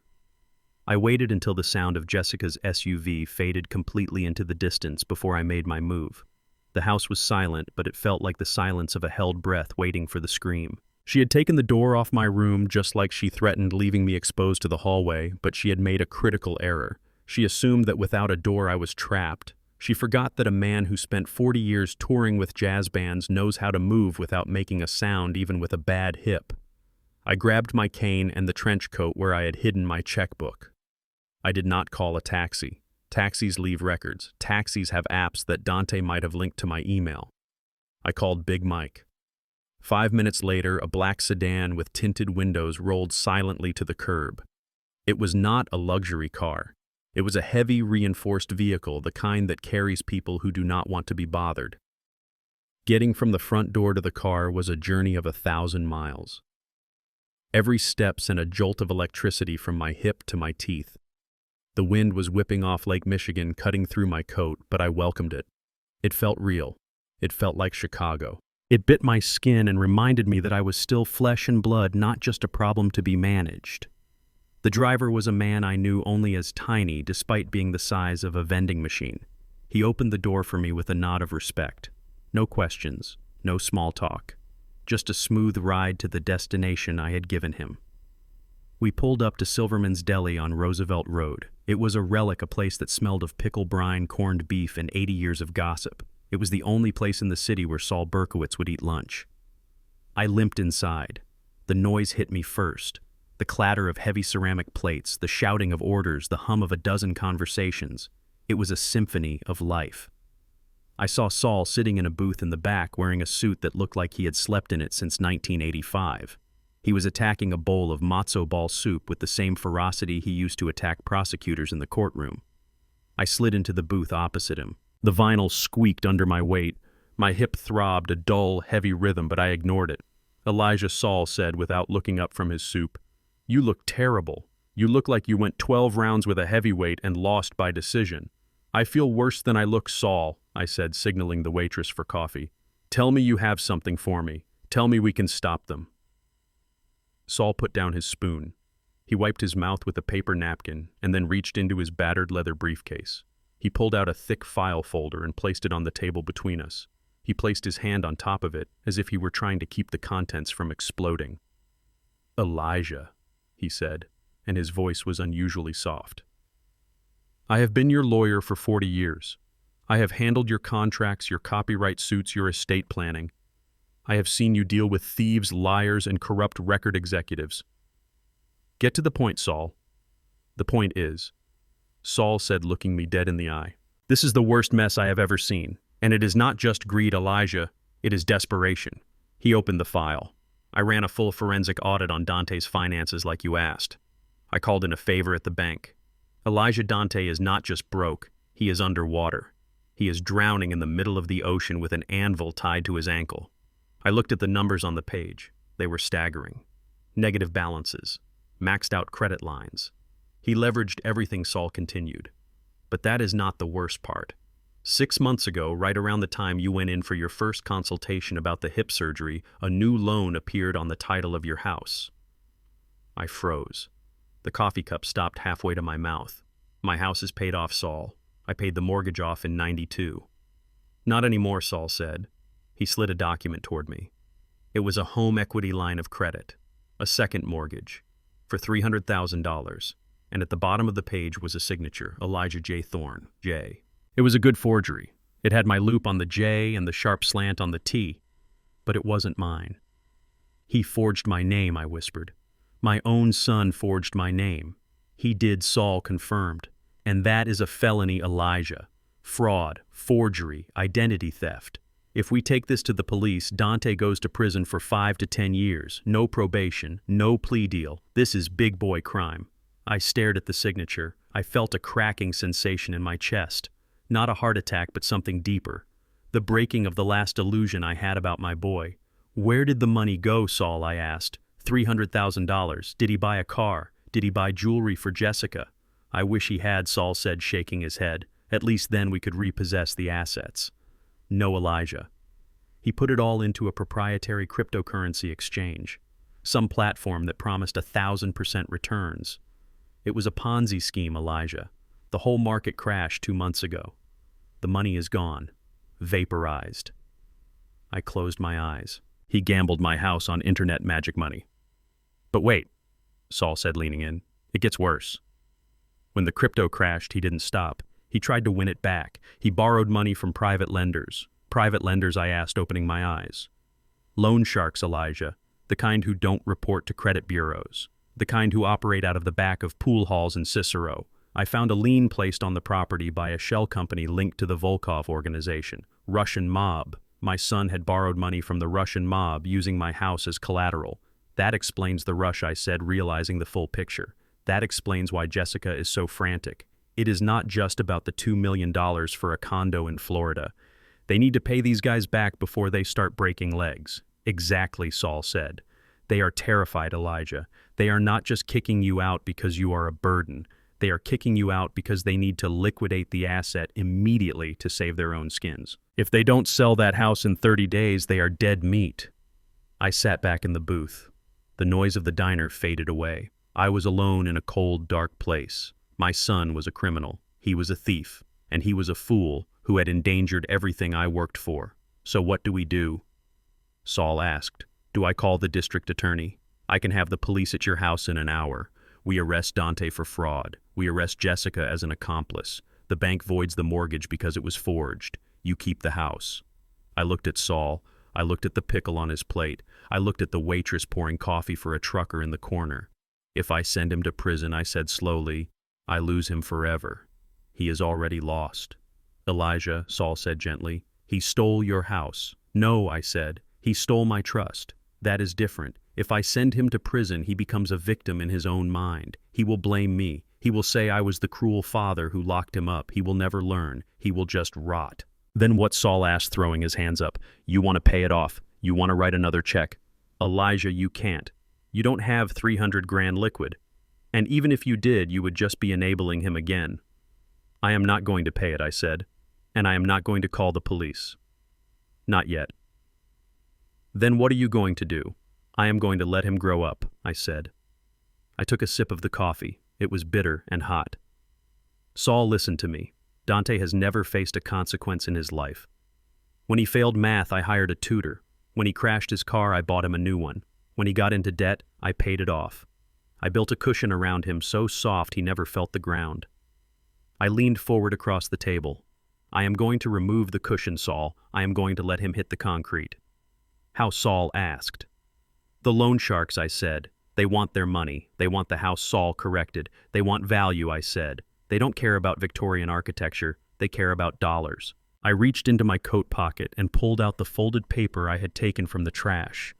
The wet page with the notary stamp. Dante forged my signature to get the loan, I said. That means the loan is invalid. But the debt is real. The debt belongs to him. I need you to contact the shell company, Saul. Are you crazy? Saul hissed. You want me to call the mob? I want you to call the lenders, I said, correcting him. Tell them that Mr. Thorne, the senior Mr. Thorne, is aware of the situation. Tell them that the house is not for sale and that the title is locked up in a trust they cannot touch. Tell them that if they try to foreclose based on a forged document, I will bring the FBI down on their entire operation so fast their heads will spin. And then what Saul asked. They will kill Dante. No, they won't, I said. Dead men don't pay. Tell them that Dante has an asset. Tell them about the piano. The piano? Saul asked, confused. The one in the storage unit. The piano contains the notebook, I said. And the notebook contains the rights to the songs. Tell them that if they want their money, they need to help me recover that piano. Tell them that the true value of the estate is not in the real estate, but in the intellectual property that Dante stole and sold for $4,000. You want the mob to get the piano back for you? Saul asked, his mouth hanging open. I want the mob to realize that Dante is incompetent, I said. I want them to realize that I am the one who can make them whole. I want to shift the debt, Saul. I want to make a deal. I will pay off Dante's debt using the proceeds from the songs, but in exchange, I want two things. What two things? First, I get the house back free and clear. Second, they scare the living hell out of him. I want him to look into the abyss, Saul. I want him to think it is over. And then I want him to see that it was his old man who pulled him back from the edge. Saul stared at me for a long time. Then he started to laugh. A dry, wheezing laugh. You are a dangerous man, Elijah Thorne, he said. You are playing 4D chess with gangsters. It is just jazz, Saul, I said, signaling for the check. Improvise, adapt, overcome. I stood up wincing as the pain shot through my hip. One more thing, Saul. Yeah, get that emergency injunction anyway. Not for the house. For me. I need to block that guardianship hearing. Jessica is going to try to commit me tomorrow. I need to walk into that courtroom not as a defendant, but as a plaintiff. I have already drafted it. Saul grinned. It will be on the judge's desk in an hour. Good. I buttoned my coat. Where are you going now? Saul asked. Back to the house. It is dangerous, Elijah. I have to go back, I said. If I don't return, they will call the police and say I wandered off. I need to be there when the storm hits. I need to be in the center of the room when the walls come down. I walked out of the diner. The wind was still blowing, but it didn't feel cold anymore. It felt like the wind of change. Dante wanted to be the man of the house. He wanted to make big deals. He wanted to play in the major leagues. Well, son, I thought as I climbed back into Big Mike's car, welcome to the show. The raid on the storage unit had been a bust. A glorious, adrenaline-fueled bust. Big Mike and his crew had terrified the owner of the facility into opening the gate, but when we rolled up the metal door of Unit 4B, it was empty. The dusty concrete floor held only the rectangular outline of where my life had sat just hours before. The flipper, Miller, had sold it. He had panicked when Saul's investigator called, and instead of stripping it, he offloaded it to the first person who showed up with cash and a truck. For 3 hours, I thought I had lost her forever. I sat in the back of Big Mike's sedan, staring at the gray Chicago skyline, feeling a grief deeper than the surgery scars on my hip. I had failed. Dante had won. The legacy was gone, scattered into the wind like ash. Then, my phone buzzed. It was Saul. We found it, he said, his voice breathless. Miller didn't sell it to a dealer. He sold it to a kid, a music student from the conservatory. The kid rented a U-Haul and drove it away at noon. Address, I demanded, my hand gripping the phone so tight I thought the screen would crack. It's a basement apartment in Rogers Park, Saul said. 1402 West Pratt Boulevard. Elijah, the kid listed it on a student form just now. He's not selling it. He's asking for advice on how to tune it. We drove north. The city blurred past the window, the gentrified condos, the crumbling brick two-flats, the L-tracks running like steel veins above the street. Rogers Park was far. It was the end of the line, a place where students and immigrants and artists lived because it was the last affordable zip code on the lakefront. When we pulled up to the address, it was a tired-looking red brick building with peeling paint and ivy crawling up the sides like veins. I told Big Mike to wait. This wasn't a job for muscle. This was a job for a musician. I limped down the concrete stairs to the garden unit. The air smelled of damp earth and laundry detergent. I stood in front of a door that had once been painted green, but was now chipped to reveal the gray wood beneath. I raised my hand to knock, but then I froze. From inside the apartment, I heard a sound. It was a piano. My piano. But it wasn't just the tone, that rich, dark, woody timbre that only a 60-year-old Steinway possesses. It was the melody. Whoever was inside was playing Ruby's Lament. It was a B-side track from her second album, a song she wrote when we lost our first baby, years before Dante was born. It was a song full of dissonant chords and unresolved tension, a song that required a touch as light as a feather but as heavy as a stone. And this kid, this stranger, he was playing it right. I stood there in the dank hallway, leaning on my cane, tears streaming down my face. I closed my eyes, and for a moment, I wasn't an old man being hunted by his family. I was 30 years old again, standing in the control booth, watching Ruby pour her pain into the microphone. I knocked. The music stopped abruptly. A moment later, the door opened. A young man stood there. He couldn't have been more than 20. He was skinny, wearing a faded hoodie and sweatpants with hair that hadn't seen a comb in days. He looked tired. He looked hungry. But his eyes were bright and alert. "Yes?" he asked, looking at my cane and my trench coat. "I need to see the piano," I said. My voice was thick with emotion. The boy's eyes widened. He stepped back, instinctively blocking the view. Are you from the shop?" The guy I bought it from said no returns. "I am not from the shop, son," I said, stepping into the light so he could see my face. "I am the man who tuned that piano every month for 40 years. He stared at me. Then he looked at the cane, then back at my face. "Wait," he whispered. You look like the guy in the picture." "What picture?" "Inside the bench," he said. There was an old photo tucked in the sheet music, a man and a woman. I felt my heart stop. Ruby and me. "May I come in?" I asked. He hesitated, then stepped aside. "Come in." It's a mess. I'm sorry." I walked into the apartment. It was basically one room, a mattress on the floor in the corner, a hot plate on a stack of books, ramen noodle cups stacked like a pyramid on a wobbly table. And there, taking up almost half the living space, was the Steinway. It looked huge in the small room. It looked like a king in a peasant's hovel. But it was polished. He had wiped away the dust. He had cleared the space around it with a reverence that Dante had never shown. I walked over to it. I ran my hand along the curve of the lid. It was cold to the touch, but it felt alive. "You play beautifully," I said softly. "Ruby's Lament." Not many people know that voicing in the bridge. The boy blushed. He rubbed the back of his neck. "Thanks. I found the sheet music in the bench too. It's incredible stuff. Complex. The harmonies they are like nothing I've ever seen." I sat down on the bench. It groaned familiarly under my weight. "What is your name, son?" "Andre," he said. "Andre Williams. I'm a sophomore at the conservatory. Jazz piano performance." "Andre," I said, "how much did you pay for this?" He looked down at his sneakers. 2,000. It was every cent I had. My financial aid check just cleared, and I know I should have used it for rent, but I saw the ad. A Steinway B for $2,000? I couldn't let it go to a scrapyard. The guy said if I didn't take it, he was going to saw the legs off. I looked at this boy. He was broke. He was living on noodles. And he had spent his survival money to save my wife's soul because he couldn't bear the thought of the music dying. He was more of a son to me in 5 minutes than Dante had been in 30 years. "Andre," I said, "did you find anything else?" He nodded slowly.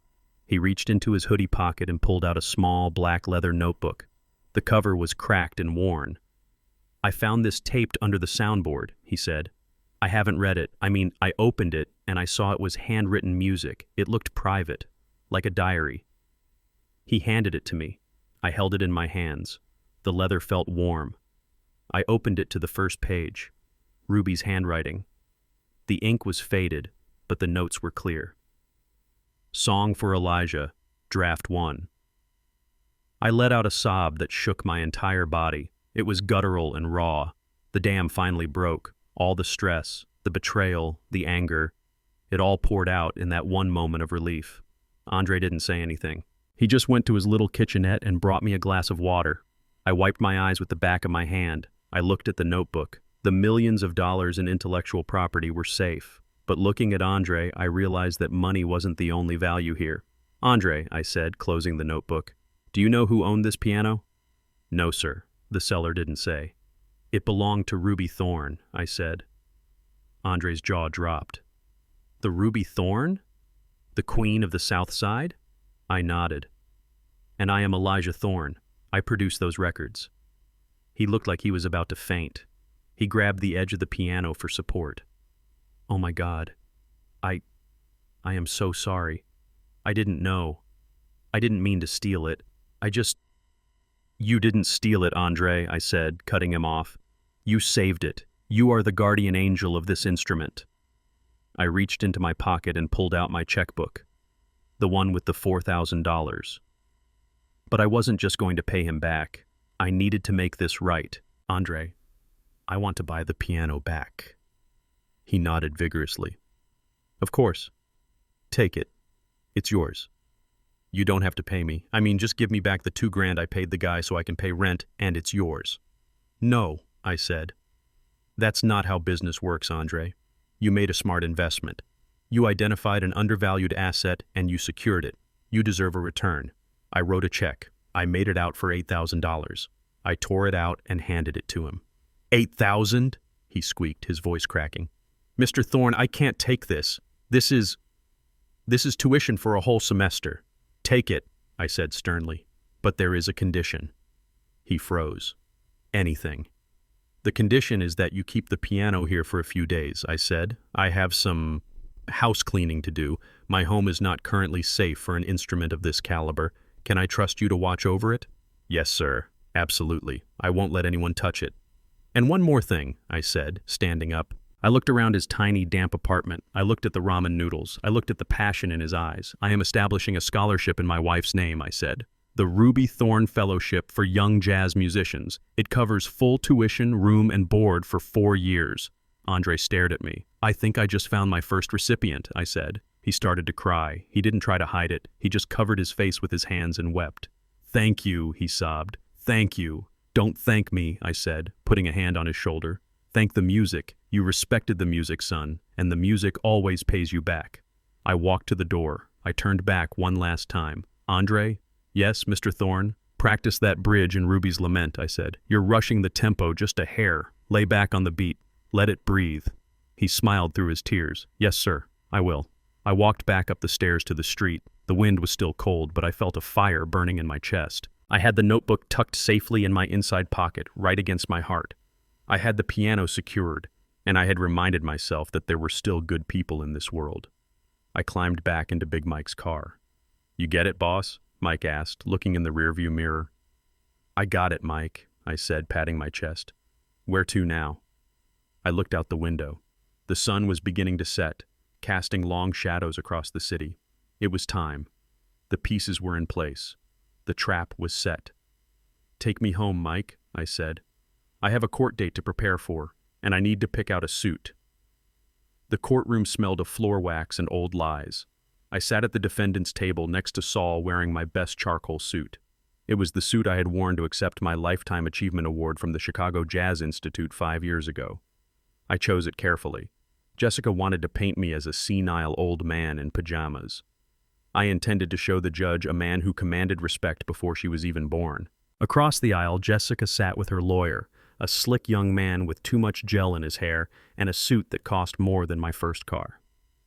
Jessica was dressed in a modest beige cardigan and a skirt that went below her knees. She wore no jewelry. Her makeup was done to make her look pale and exhausted. She looked like a saint who had been pushed to the brink of martyrdom.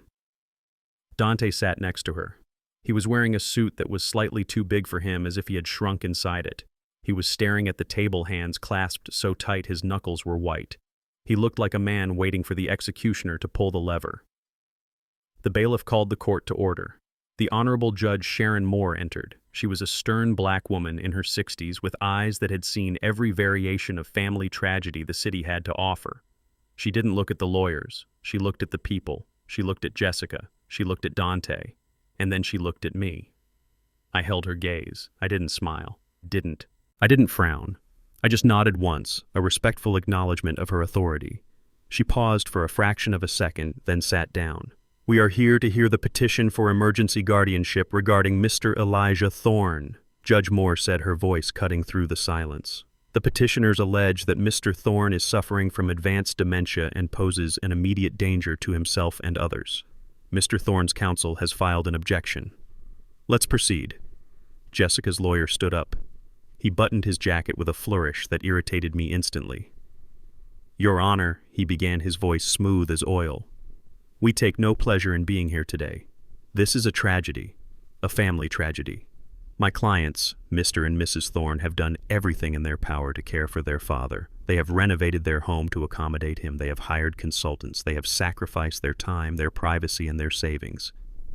But there comes a point where love is not enough. There comes a point where safety must take precedence." He gestured toward me as if I were a ticking bomb. "Mr. Thorne's condition has deteriorated rapidly since his hip surgery. The trauma of the operation, coupled with his advanced age, has accelerated cognitive decline. We have witnessed paranoia, aggression, and dangerous behavior that threatens the safety of the entire household. We are asking the court to grant temporary guardianship to his son, Dante Thorne, so that Mr. Thorne can be placed in a secure facility where he can receive the 24-hour care he desperately needs." Judge Moore looked over her glasses. "Call your first witness." Jessica took the stand. She walked slowly, clutching a tissue in her hand. She sat down and looked at the judge with wide, tear-filled eyes.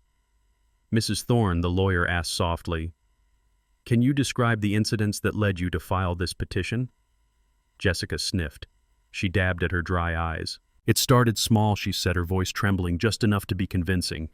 "Forgetting names, getting confused about what year it was. But then it got dangerous." She looked at me for a fleeting second, then looked away as if the sight of me was too painful.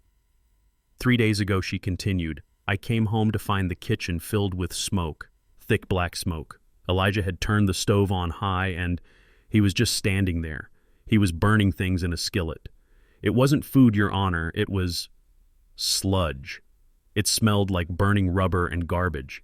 He was just staring at the flames, humming to himself. If I hadn't come home when I did, the whole house would have burned down. I sat there stone-faced. She took my gumbo, my act of culinary resistance, and turned it into arson. It was a brilliant lie because it was built on a grain of truth. And was that the only incident?" the lawyer asked. "No," Jessica sobbed. Yesterday he disappeared. He locked himself in his room for hours, and then he just vanished. We searched the neighborhood. We were terrified. He can barely walk, Your Honor, but he managed to get out. He was wandering the streets of Chicago alone, confused. We didn't know if he had been hit by a car or mugged. When he finally came back, he was incoherent. He was talking about saving pianos and meeting people who didn't exist. He was hallucinating." She broke down, crying into her hands. "It is so hard, Your Honor. We try so hard to keep him safe, but we can't watch him every second. We are terrified that next time he walks out that door, he won't come back." Judge Moore watched her carefully. "Thank you, Mrs. Thorne." Then it was Saul's turn. Saul didn't stand up immediately. He arranged his papers slowly, deliberately, letting the silence stretch out until everyone was uncomfortable. Then he stood up. He didn't walk to the podium. He stayed at the table, leaning on it casually. "Mrs. Thorne," Saul said, his voice raspy, "you say my client burned food in the kitchen. Did you call the fire department?" "No," Jessica said, wiping her eyes. "I handled it myself. I didn't want to embarrass him." "How noble," Saul grunted. "And this wandering incident, you say he was missing for hours. Did you call the police? Did you file a missing persons report?" We were about to," Jessica stammered. "But then he came back." "So no police report," Saul said. "No fire report. Just your word." "My word is the truth." Jessica snapped, her sorrow instantly replaced by defensiveness. "Why would I lie? I love him. I'm trying to save him." Saul didn't answer. He just looked at her for a long moment, then sat down. No further questions. Jessica stepped down. She looked at Dante and gave him a subtle nod. A cue. The lawyer called Dante Thorne. Dante walked to the stand. He looked like a man walking into a burning building. He sat down and the chair squeaked loudly in the quiet room. He wouldn't look at me. He looked at the flag in the corner. He looked at the stenographer. He looked everywhere except at the father who had raised him. "Mr. Thorne," the lawyer asked, You are Elijah's only son, is that correct? Yes, Dante whispered. Speak up, please, the judge said. Yes, Dante said louder, his voice cracking. And you love your father? Yes, more than anything. Tell the court about his condition. Do you agree with your wife's assessment? Dante swallowed hard. I saw his Adam's apple bob up and down. I saw the sweat beading on his forehead. This was it. This was the moment of truth. He could stop this. He could tell the judge that I was fine, that his wife was a liar, that they were in debt to loan sharks. He could save his soul. I leaned forward slightly, willing him to look at me. Look at me, son. Just look at me. But he didn't. My dad. He started, his voice shaking. He isn't the same man he used to be. The surgery, it took a lot out of him. He gets confused. He gets angry. Has he been violent? The lawyer pressed. Dante closed his eyes. I have felt threatened. Yes. He yells, he throws things, he talks to people who aren't there. He thinks he is still a big-shot producer in the 70s. He lives in the past. My heart went cold. It wasn't a sharp pain. It was a dull, numbing freeze. He was doing it. He was selling me out. Not for 30 pieces of silver, but for a reprieve from his wife's anger and his own financial failures. And do you believe he needs to be in a secure facility? Dante took a deep breath. He finally looked up, but not at me. He looked at the judge. Yes, Your Honor, he said, tears streaming down his face. I can't take care of him anymore. He is too much for us. It breaks my heart, but he needs to be put away, for his own good. He is gone. The father I knew is gone. The room was silent. You could hear the hum of the air conditioning. Judge Moore looked at Dante with an expression I couldn't quite read. Was it pity? Was it skepticism? Thank you, Mr. Thorne, she said quietly. You may step down. Dante practically ran back to his seat. He buried his face in his hands. Jessica put an arm around him, patting his back, acting the supportive wife, while she no doubt calculated how soon she could list the house on Zillow. The opposing lawyer stood up, looking smug. Your Honor, the testimony is clear. We have a consistent pattern of dangerous behavior confirmed by the two people closest to the respondent. We ask that you grant the emergency petition immediately. Judge Moore turned to Saul. Mr. Berkowitz, does your client wish to speak? Saul smiled, a slow, predatory smile that showed off his yellowed teeth. Oh yes, Your Honor, Saul said, standing up. My client wishes to speak, but not with words. Saul picked up a small remote control from the table. We would like to present a few exhibits, Your Honor.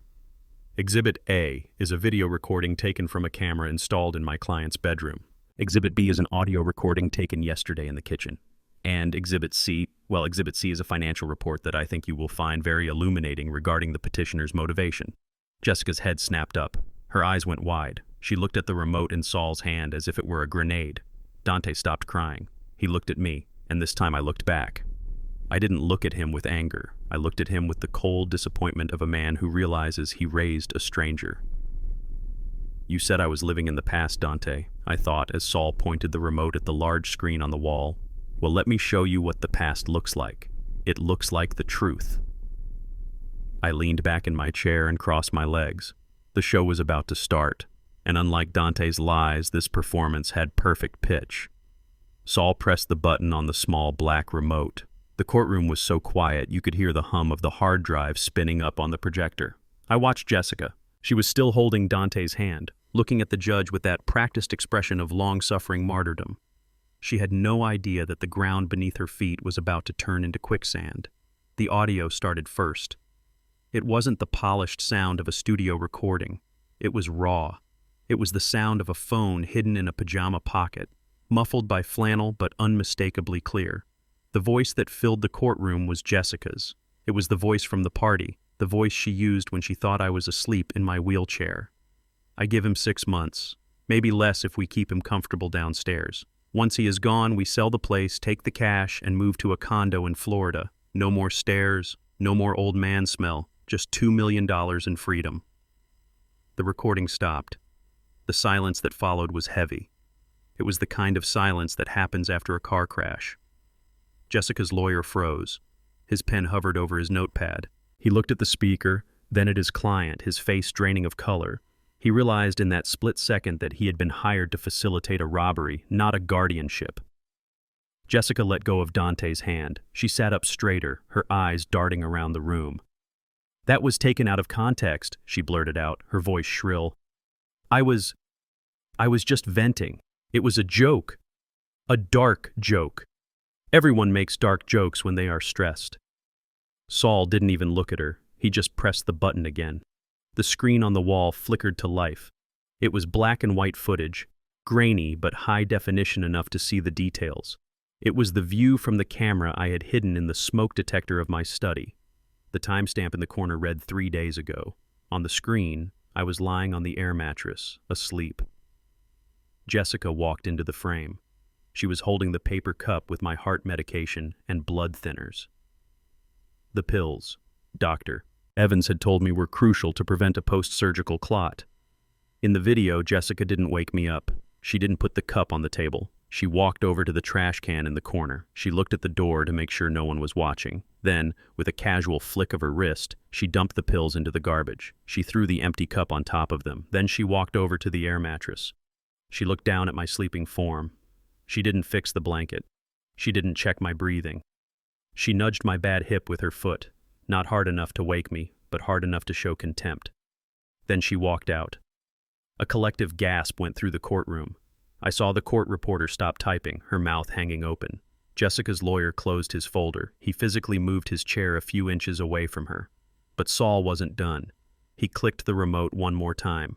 The video changed. It was the kitchen scene from the morning after the party. The camera angle was from the motion sensor I had installed above the refrigerator years ago to catch Dante stealing snacks when he was a teenager. The video showed Dante pushing the papers toward me. It showed my hand shaking. It showed the coffee spill. But then came the audio.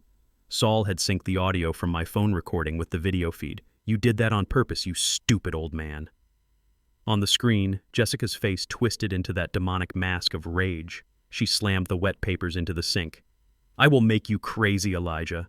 I will make you so crazy that the judge will beg me to lock you up. I will take away your food. I will take away your sleep. I will gaslight you until you don't know what day of the week it is." Saul hit the pause button. The image of Jessica's snarling face remained frozen on the giant screen, looming over the courtroom like a gargoyle. Saul turned to the judge. He didn't shout. He didn't pound the table. He spoke with the quiet intensity of a man closing the final arguments of a murder trial. "Your Honor," Saul said, "the petitioners claim my client is incapacitated. They claim he is a danger to himself. The evidence suggests that the only danger Elijah Thorne faces is the people sitting at that table. They are not caregivers, they are conspirators. They have systematically deprived him of medical care, isolated him from his legal counsel, and attempted to coerce him into signing away his assets under duress. This is not guardianship, this is elder abuse, pure and simple." Judge Moore was staring at the screen. She had taken off her glasses. Her hands were clenched together on top of her desk. She didn't look at Saul, she was looking directly at Jessica. The judge's face was unreadable, but the air around her seemed to vibrate with tension. She slowly turned her gaze to Jessica's lawyer. "Counselor," Judge Moore said, her voice dangerously low. "Do you have any context for this? Do you have a dark joke explanation for throwing away prescribed heart medication?" The lawyer stood up. He looked like he wanted to vomit. "Your Honor, I was not aware of this footage. I was not aware of these actions. I would like to request a recess to consult with my clients." "Denied," Judge Moore snapped. The gavel banged down like a thunderclap. "We are done with recesses. We are done with petitions." She turned to Jessica. Jessica was trembling now. The act was gone. She looked small and vicious, like a rat trapped in a corner. "Mrs. Thorne," Judge Moore said, "in my 20 years on the bench, I have seen greed. I have seen neglect. But rarely have I seen such calculated, cold-blooded malice presented as benevolence. You came into my courtroom, swore an oath, and lied to my face. You painted a picture of a senile, helpless burden." The judge picked up a file from her desk. She opened it. "You called him a vegetable?" Judge Moore continued, her voice rising. "You said he has no value. You said he is living in the past." She looked at me. For the first time, her expression softened. "Mr. Thorne," she said, "I grew up on the South Side. My father was a mechanic, but on Sundays, the only thing playing in our house was the Chicago Sound. I own every record you ever produced. I have an original pressing of Ruby's Lament framed in my chambers. Dante's head snapped up. Jessica's jaw dropped. You are not a vegetable, sir, Judge Moore said with a fierce pride. You are a cultural institution. You are a man who helped shape the sound of this city. And to see you treated like luggage to be discarded. It is personally offensive to this court. She turned back to Jessica and Dante. Her eyes were hard as diamonds. The petition for emergency guardianship is denied with prejudice, she declared. That means you cannot file it again, ever. But I am not stopping there, she continued. Based on the evidence of medical neglect and psychological abuse presented in Exhibit B and Exhibit C, I am sua sponte, that means on my own authority, issuing an emergency temporary restraining order against both Jessica Thorne and Dante Thorne. What? Jessica screamed, standing up. You can't do that. It's my house. Sit down, the bailiff barked, stepping forward. It is not your house, Judge Moore said, her voice cutting through Jessica's scream. As of this moment, you are ordered to vacate the premises at 4500 Greenwood Avenue immediately. You are to stay 500 feet away from Mr. Elijah Thorne. You are to have no contact with him, direct or indirect. But where will we go? Jessica cried, looking at Dante. We have nowhere to go. That, Mrs. Thorne, is not my concern, Judge Moore said coldly. Perhaps you can find a facility that meets your standards for minimalism. The judge turned to the court officer. Officer, please escort Mr. Thorne back to his residence to ensure his safety. I want a police detail stationed at the house while the respondents remove their personal effects. They are to take nothing but their clothes, no furniture, no electronics, and certainly no pianos. She looked at Dante. Mr. Thorne, she said to my son, you sat there and let this happen. You let your wife throw away your father's medicine. You are just as guilty as she is. I am referring this evidence to the district attorney's office for review regarding potential criminal charges for fraud, forgery, and elder abuse. Dante slumped forward, hitting his head on the table. A low moan escaped his lips. Judge Moore looked at me one last time. Mr. Thorne, she said, I apologize that your family failed you, but the law will not. You are free to go home. She banged the gavel. All rise. I stood up. My hip hurt, but I felt 10 feet tall. Jessica was screaming at her lawyer. Dante was sobbing. The bailiff was moving toward them with handcuffs, not for arrest yet, but to control the outburst. I looked at Saul. He was smiling, putting the remote back in his pocket. Not bad for an old fossil, huh? Saul said. I put my hand on his shoulder. You played it perfect, Saul. Right in the pocket. I turned to walk out of the courtroom. As I passed the table where Dante and Jessica were being corralled by the officers, I stopped. Jessica looked at me. Her mascara was running. Her hair was messy. She looked broken. You planned this, she hissed. You evil old man. You planned this whole thing. I leaned in close, so only she could hear. I didn't plan it, Jessica, I whispered. I just produced it. You provided all the material. I just hit the record button. I looked at Dante. He looked up at me, his eyes red and swollen. Dad, he whispered. I didn't answer him. I couldn't. Not yet. I turned my back on them and walked down the center aisle of the courtroom. The sound of my cane tapping on the floor echoed in the silence. It was a steady, rhythmic beat. Tap, tap, tap. It sounded like the intro to a brand new song, a song about freedom. I pushed open the heavy wooden doors and walked out into the hallway. Big Mike was waiting for me. Ready to go home, boss? He asked. I smiled. Yeah, Mike, I said. Take me to the house. I need to make some space for a piano. The police cruiser was parked in the driveway, its lights flashing silently against the brick facade of my home. It was a sight that would have shamed me 40 years ago. In my neighborhood, having the police at your door meant trouble. It meant someone had slipped up. It meant the system was coming to take something away. But today those flashing lights looked like a shield. They were the barrier between my sanity and the chaos my family had unleashed. Big Mike pulled the sedan up to the curb. He turned off the engine and looked at me in the rearview mirror. You want me to come in, boss? He asked. His voice was low, rumbling like a bass guitar. No, Mike? I said, adjusting my coat. This part I have to do alone. The judge gave me the law. Now I have to give them the truth. I walked up the path to the front door. The The smart lock was still there, that black plastic eye staring at me. I didn't punch in the code. I used the heavy brass knocker, the one Ruby had bought in New Orleans. I knocked 3 times. Hard. The door opened. It wasn't Dante. It wasn't Jessica. It was a young police officer with a crew cut. "Mr. Thorne," he asked politely. "The judge just called us. We are supervising the eviction. They are in the living room. They are having a hard time accepting the situation." I thanked him and stepped inside. The house was in disarray. Suitcases were open on the floor.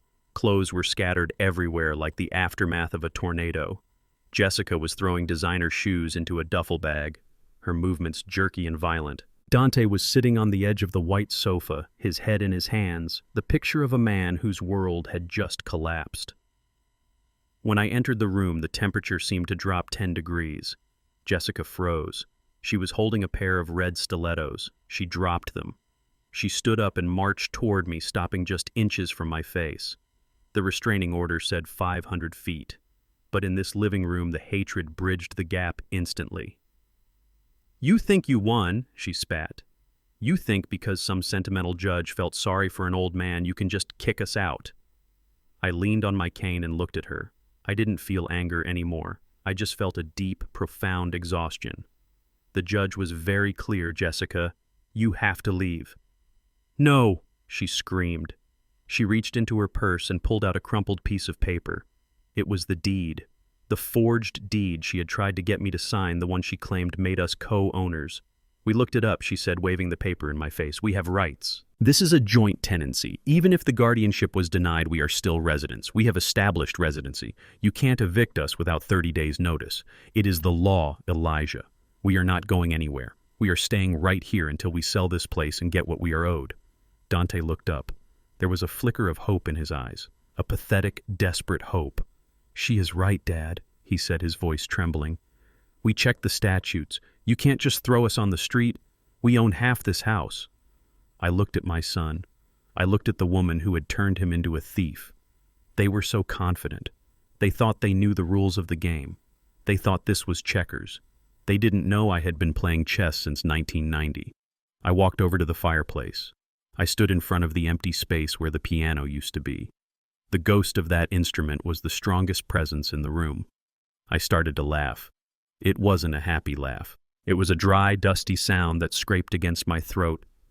"Joint tenancy," I repeated. "You think you own half this house. We do?"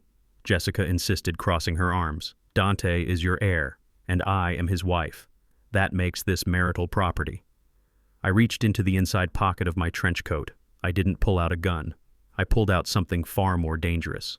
A weathered yellow legal folder bound with a string. The edges were frayed. It smelled of old paper and tobacco smoke from the lawyer's office where it was signed 30 years ago. I slowly unwound the string. The silence in the room was absolute. Even the police officer by the door was watching. "You two are so busy trying to steal my future, you never bothered to look at the past," I said. I opened the folder. "Dante. Do you remember 1990, I asked? You were 8 years old. Mom had just released her 3rd album. We were touring Europe. We had money coming in, but we also had lawsuits. Everyone wanted a piece of Ruby Thorne." Dante stared at me confused. "What does that have to do with this?" "Everything I said. Your mother was terrified that if something happened to us, the sharks would come for everything. She wanted to make sure that no matter what happened in the music business, this house, her sanctuary, would never be touched." I pulled out the document. The paper was thick, cream-colored legal stock. "So in 1990, we didn't just pay off the mortgage," I said. "We transferred the title." I held up the document so they could see the seal. "This house does not belong to Elijah Thorne," I said, my voice rising. "It never has. And it certainly doesn't belong to Dante Thorne." "Then who owns it?" Jessica demanded, her voice wavering. "It belongs to the Ruby Thorne Cultural Preservation Trust," I declared. The words hung in the air. "Trust," Jessica whispered. "What trust?" "The trust your mother established to protect her legacy," I said, looking at Dante. "This house is legally designated as a private archive. I am not the owner. I am merely the trustee, the caretaker. And you, Dante, you were named as a beneficiary." Jessica's eyes lit up. "Beneficiary! See," she grabbed Dante's arm. "That means he gets the money. That means we can sell it." I shook my head slowly. You didn't let me finish. Being a beneficiary of this trust comes with conditions, very specific conditions that Ruby wrote herself. She was a woman of detail, your mother. She knew that people change. She knew that money makes people do ugly things. I turned to page 12 of the document. I adjusted my glasses. Clause 4, Section B, I read aloud. The standing of any beneficiary shall be immediately and irrevocably terminated if said beneficiary engages in any action that damages, disparages, or liquidates the artistic assets of Ruby Thorne. I looked up. Jessica's face had gone the color of ash. Let me read the definition of artistic assets, I continued. Artistic assets are defined as original recordings, sheet music, personal instruments, specifically the 1968 Steinway Model B located in the primary residence. Dante made a sound like a wounded animal. He slumped back onto the sofa. He knew. He remembered now. He remembered how his mother used to polish that piano. He remembered how she told him it was the third member of their marriage. You sold the piano, Dante, I said, closing the folder with a snap. It wasn't just a piece of furniture. It was the cornerstone of the trust. By selling it, you didn't just commit a theft. You triggered the disinheritance clause. I walked over to the coffee table and tossed the folder down in front of them. You don't own half this house, I said, my voice cold and hard. You don't own a single brick. You don't own a splinter of wood in the floorboards. As of the moment you took that cash from the piano dealer, you ceased to be a beneficiary. You are legal strangers to this estate. Jessica snatched up the document. Her hands were shaking so badly she tore the edge of the paper. She scanned the lines, her eyes darting back and forth frantically, searching for a loophole, searching for a way out. This can't be legal, she stammered. You can't just write a clause that cuts someone out for selling a piano. It is undue influence. It is a trap. It is not a trap, Jessica, I said. It is a test of character, and you both failed. But we can fix it, Dante cried, standing up. We can get the piano back. If we get it back, does the clause go away? Dad, please. I looked at him. I saw the desperation. I saw the fear of the loan sharks in his eyes. He wasn't asking for forgiveness. He was asking for a lifeline. It doesn't work that way, son, I said. You broke the seal. The trust is clear. Irrevocable termination. Those are the words. Even if I wanted to help you, I can't. The trust is overseen by a board of directors. Saul is the chairman. And after what you did in court today, Saul isn't feeling very charitable. Jessica dropped the paper. She looked around the room as if she were seeing it for the first time. The white walls she had painted, the modern furniture she had bought on credit, it was all dissolving. You knew, she whispered. You knew this the whole time, when I was renovating, when I was talking about selling. You knew we couldn't sell it. I knew, I admitted, and I tried to warn you. I told you not to touch the piano. I told you not to disrespect the house. But you didn't listen. You were too busy measuring the drapes for a condo in Florida that you were never going to buy. The police officer stepped forward. He had heard enough. Mr. Thorne. Mrs. Thorne, he said, his hand resting on his belt. I think the gentleman has made the legal standing clear. You need to gather your personal effects and vacate the property. Now. But we have nowhere to go, Jessica screamed. She turned on me, her face twisting into a snarl. You are going to let us sleep on the street? Your own son? You are a monster. I am a father. I said, my voice steady. And sometimes being a father means letting your children feel the cold. You wanted to be independent, Jessica. You wanted to be the head of this family. Well, here is your chance. Go out there and build something of your own instead of tearing down what my wife built. Dante stood up slowly. He looked at me with tears in his eyes. Dad, he whispered. The loan sharks. The Russians. If I don't pay them... I looked at him. I knew what he was going to say. He was going to say they would kill him. And for a second I wanted to tell him about the deal I made. I wanted to tell him that I had already shifted the debt, that I was going to use the song royalties to save his life. But not yet. If I told him now, he would never learn. He would think Daddy fixed it again. He would think there are no consequences. He needed to sweat. He needed to fear. He needed to spend a few nights wondering if the shadows were coming for him. That sounds like a problem for a grown man, Dante, I said. I suggest you find a job. I turned my back on them. Officer, I said, I am going to my study. Please ensure they leave the key to the smart lock on the counter. I walked down the hallway to my room. I heard Jessica screaming. I heard the sound of a suitcase being zipped up violently. I heard Dante sobbing. I went into my study and closed the door. I didn't lock it. I didn't need to. I walked over to the window and looked out at the street. I saw Big Mike's car still parked there watching, waiting. I wasn't a monster. I had protection on them. Big Mike would make sure the Russians didn't touch Dante tonight, but Dante didn't need to know that.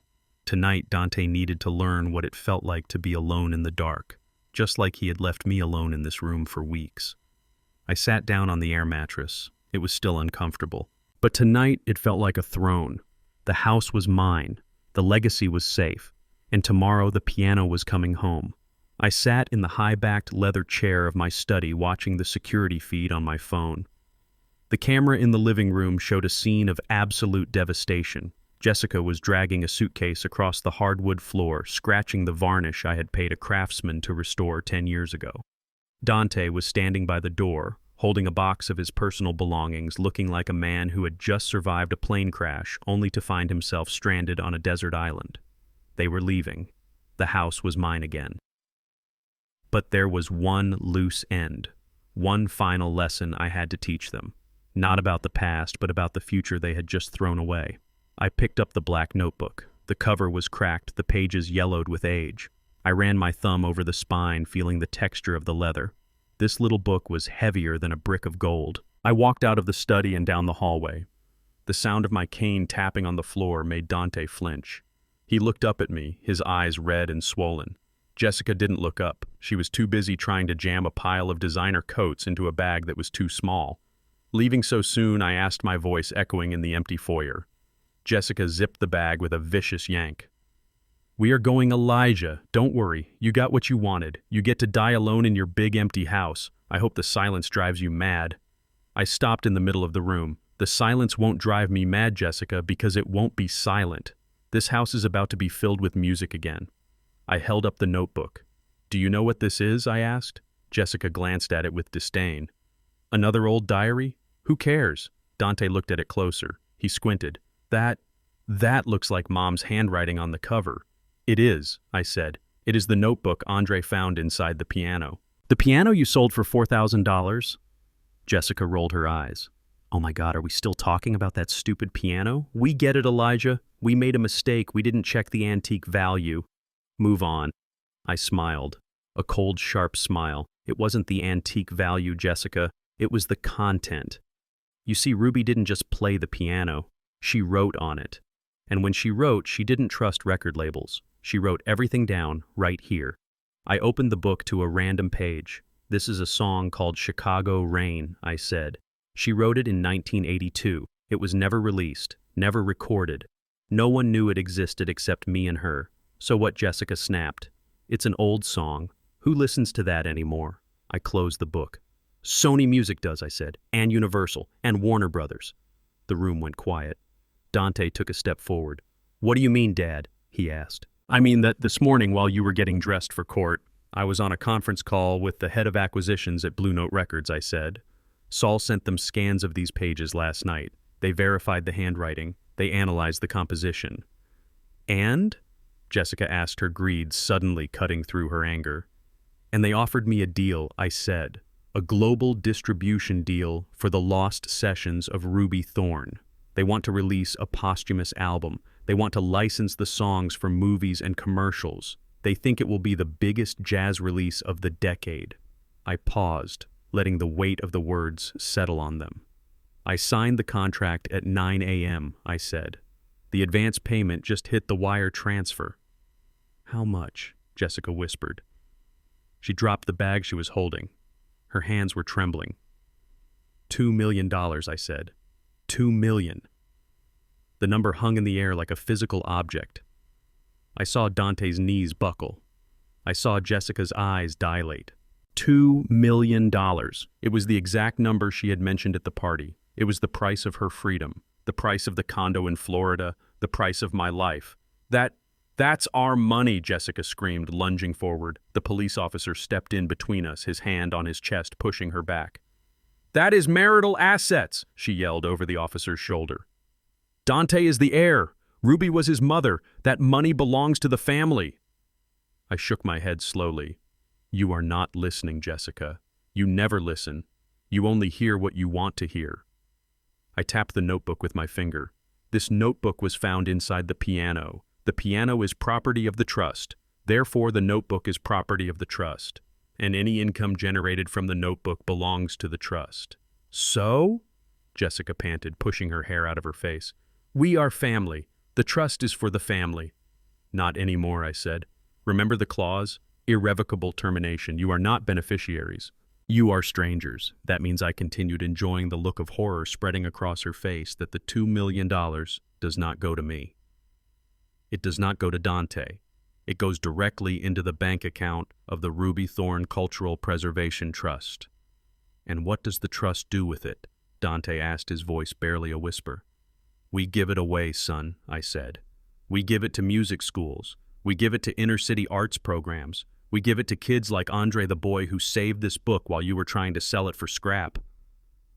Jessica let out a sound that was half scream, half sob. No, you can't do that. You can't give $2 million to strangers while your own son is being hunted by loan sharks. I looked at Dante. He was pale as a sheet. Dad, please, he begged. The Russians. They will kill me. Just give me a loan. 500,000. That's all I need. I will pay you back. I swear. I looked at him. I wanted to tell him. I wanted to say, I already fixed it, Dante. I used the first royalty check to buy your debt, but I couldn't. He needed to feel this loss. He needed to understand the magnitude of his stupidity. I can't, Dante, I said. My hands are tied. The trust is a legal entity. I can't just withdraw money for personal debts. That would be embezzlement. And I am not a criminal.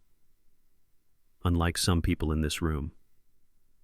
Jessica fell to her knees. She wasn't praying. She was breaking. She crawled toward me, pushing past the officer, grabbing the hem of my trench coat.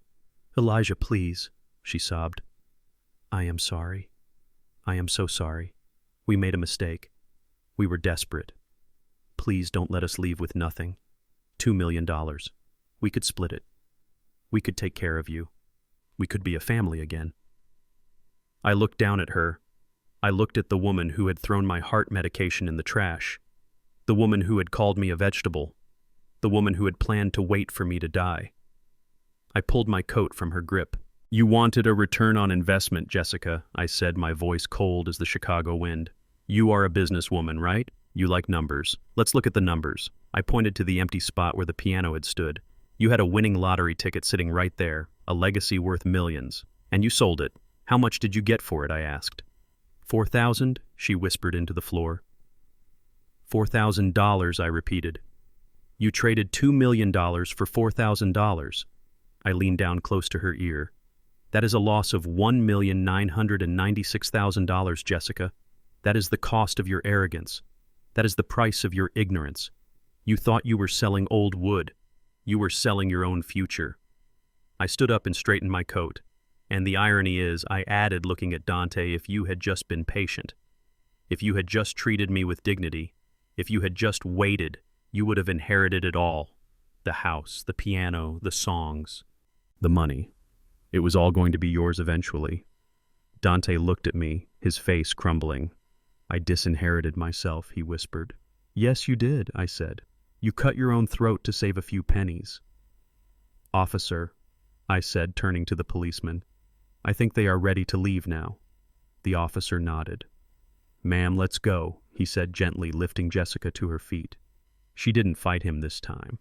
The fight had gone out of her. She looked hollowed out. She looked at the door, then at me, then at the notebook in my hand. You are the devil, she whispered. No, Jessica, I said, holding the door open for them. I am just a producer, and I just cut you from the track. They walked out into the night. Dante dragged his feet, looking back one last time at the warm glow of the hallway. He looked like Adam being kicked out of Eden. I watched them get into their car. It was Jessica's luxury SUV, but I knew the repo man would be coming for it soon. I closed the door. The click of the latch was the most satisfying sound I had ever heard. I was alone. The house was empty. The money was safe.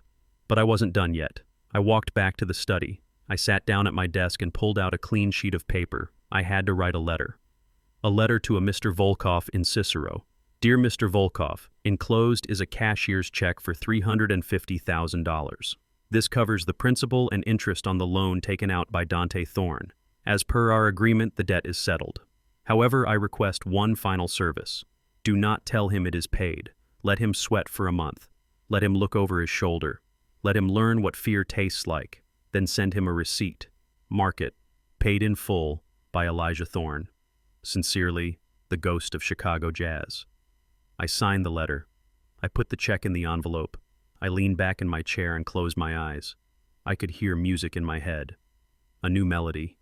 It was sad, but it was strong. It was the sound of a man who had lost his family but found his dignity. Play it again, Ruby, I whispered. Play it one more time. The arrival of the Cook County Sheriff's deputies changed the energy in the room instantly. Before, it was just a family argument, a dispute between a father and his son. But when those uniforms walked through the door, the abstract concept of the law became a physical reality. There were two of them. Big men with stone faces and utility belts that creaked when they moved. They didn't care about the family drama. They didn't care about the tears. They had a court order signed by Judge Moore, and their only job was to clear the building. The lead officer, a sergeant with graying hair and a name tag that read Kowalski, stepped into the center of the living room. He looked at the chaos of open suitcases and scattered clothes. He looked at Jessica, who was frantically stuffing silverware into her purse. He looked at Dante, who was sitting on the floor staring at nothing. Folks, the sergeant said, his voice deep and bored. You have exactly 15 minutes to vacate the premises. Whatever is not out the door in 15 minutes stays here. And if you are not out the door in 15 minutes, you will be removed for trespassing. Do I make myself clear? Jessica spun around. Her eyes were wild. 15 minutes? That is impossible. We live here. We have furniture. We have appliances. You can't just expect us to leave everything behind. The sergeant didn't blink. The order says personal effects. Only, ma'am. Clothing, toiletries, necessary medication, anything attached to the property or purchased for the maintenance of the property stays. Jessica let out a screech of frustration. She ran to the wall where the massive 85-inch television was mounted. It was the television she had forced me to buy 3 months ago because she said the old one hurt her eyes. She started clawing at the mounting brackets, trying to rip it off the wall. "Dante, help me!" she yelled. "Grab the other side! This is ours!" Dante didn't move. He just watched her.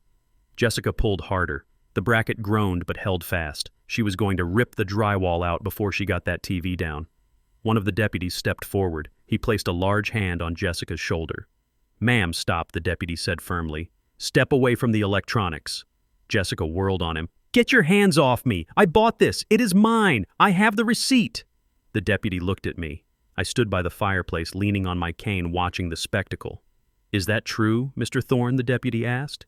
"Did she purchase this item?" I reached into my pocket and pulled out my phone. I opened my banking app. I scrolled down to a transaction from 3 months ago. "She bought it, officer," I said calmly. "But she used the credit card ending in 5548. That is the American Express card issued to the Elijah Thorne Revocable Trust. It is a business expense account for household maintenance." I turned the phone so the sergeant could see.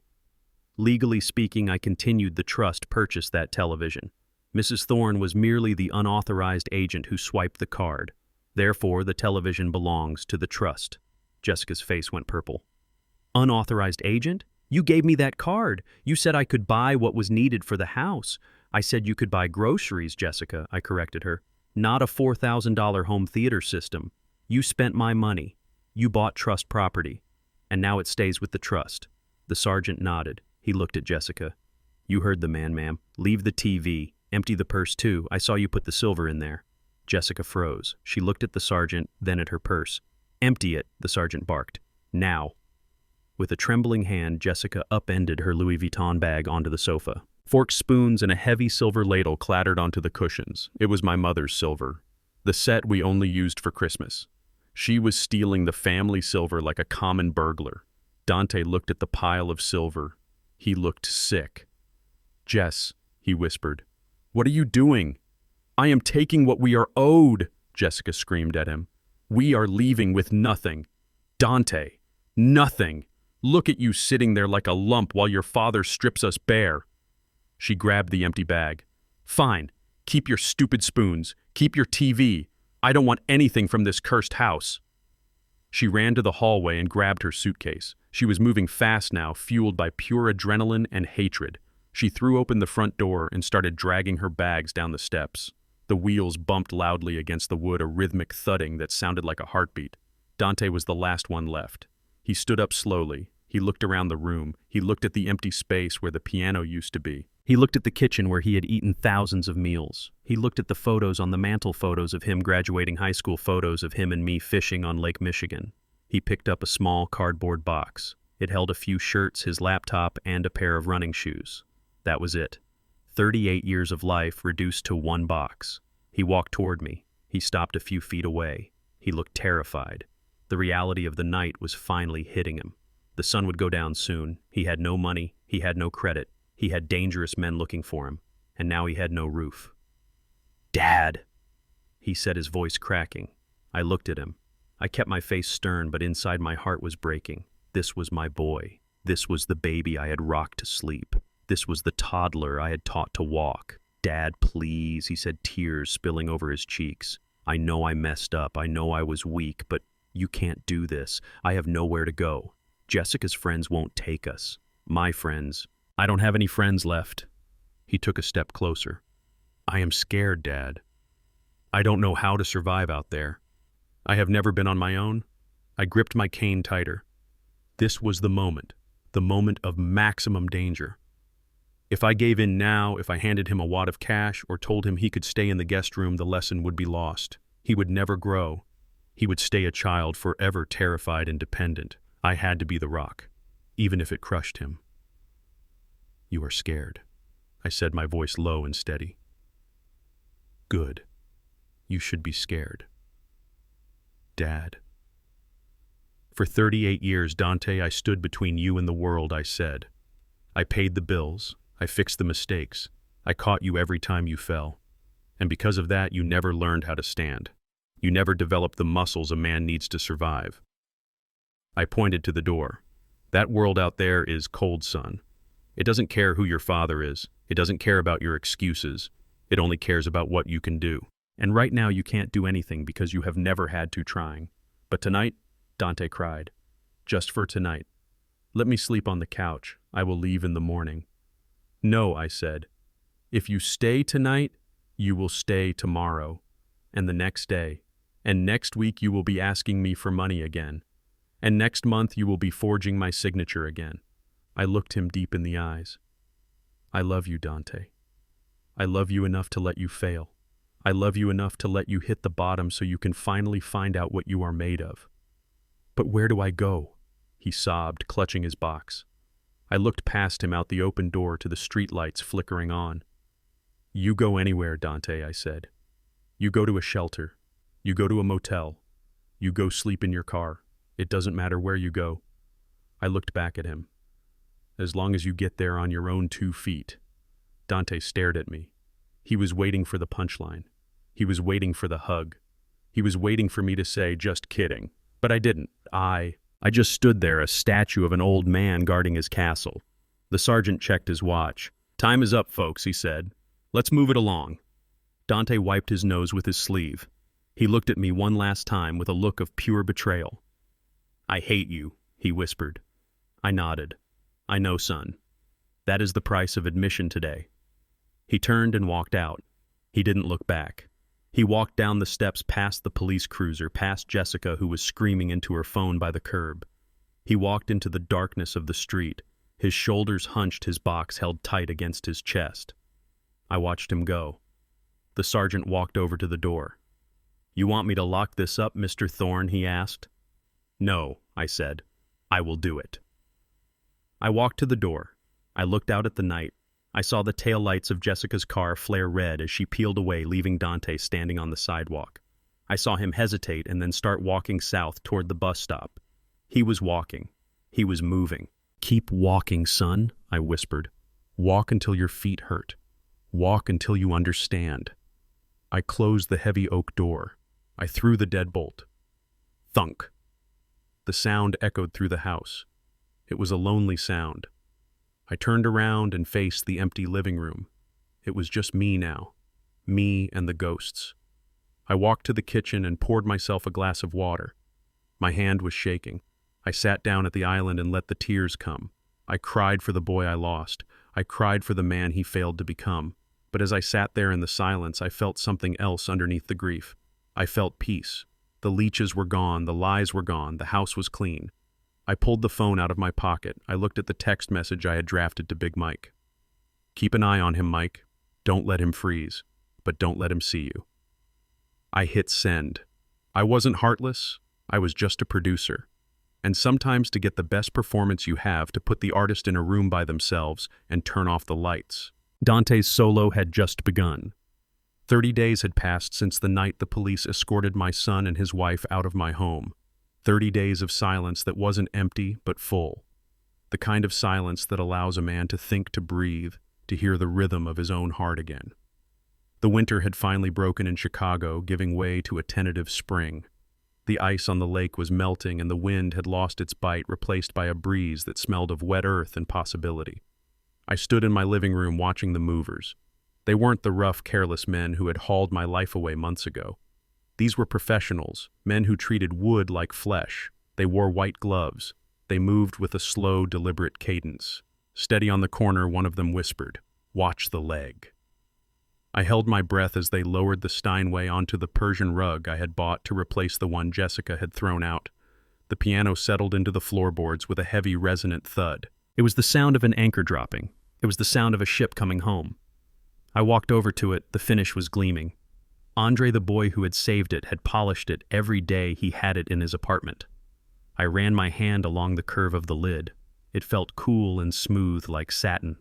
I sat down on the bench. My hips still twinged a little, but I didn't care. I placed my hands on the keys. I played a C major chord. Simple. Fundamental. The sound filled the room, bouncing off the walls that I had repainted a warm, deep terracotta, the color Ruby loved. The echo of Jessica's sterile white hospital ward was gone. The house felt like a home again. It felt like blood was pumping through its veins.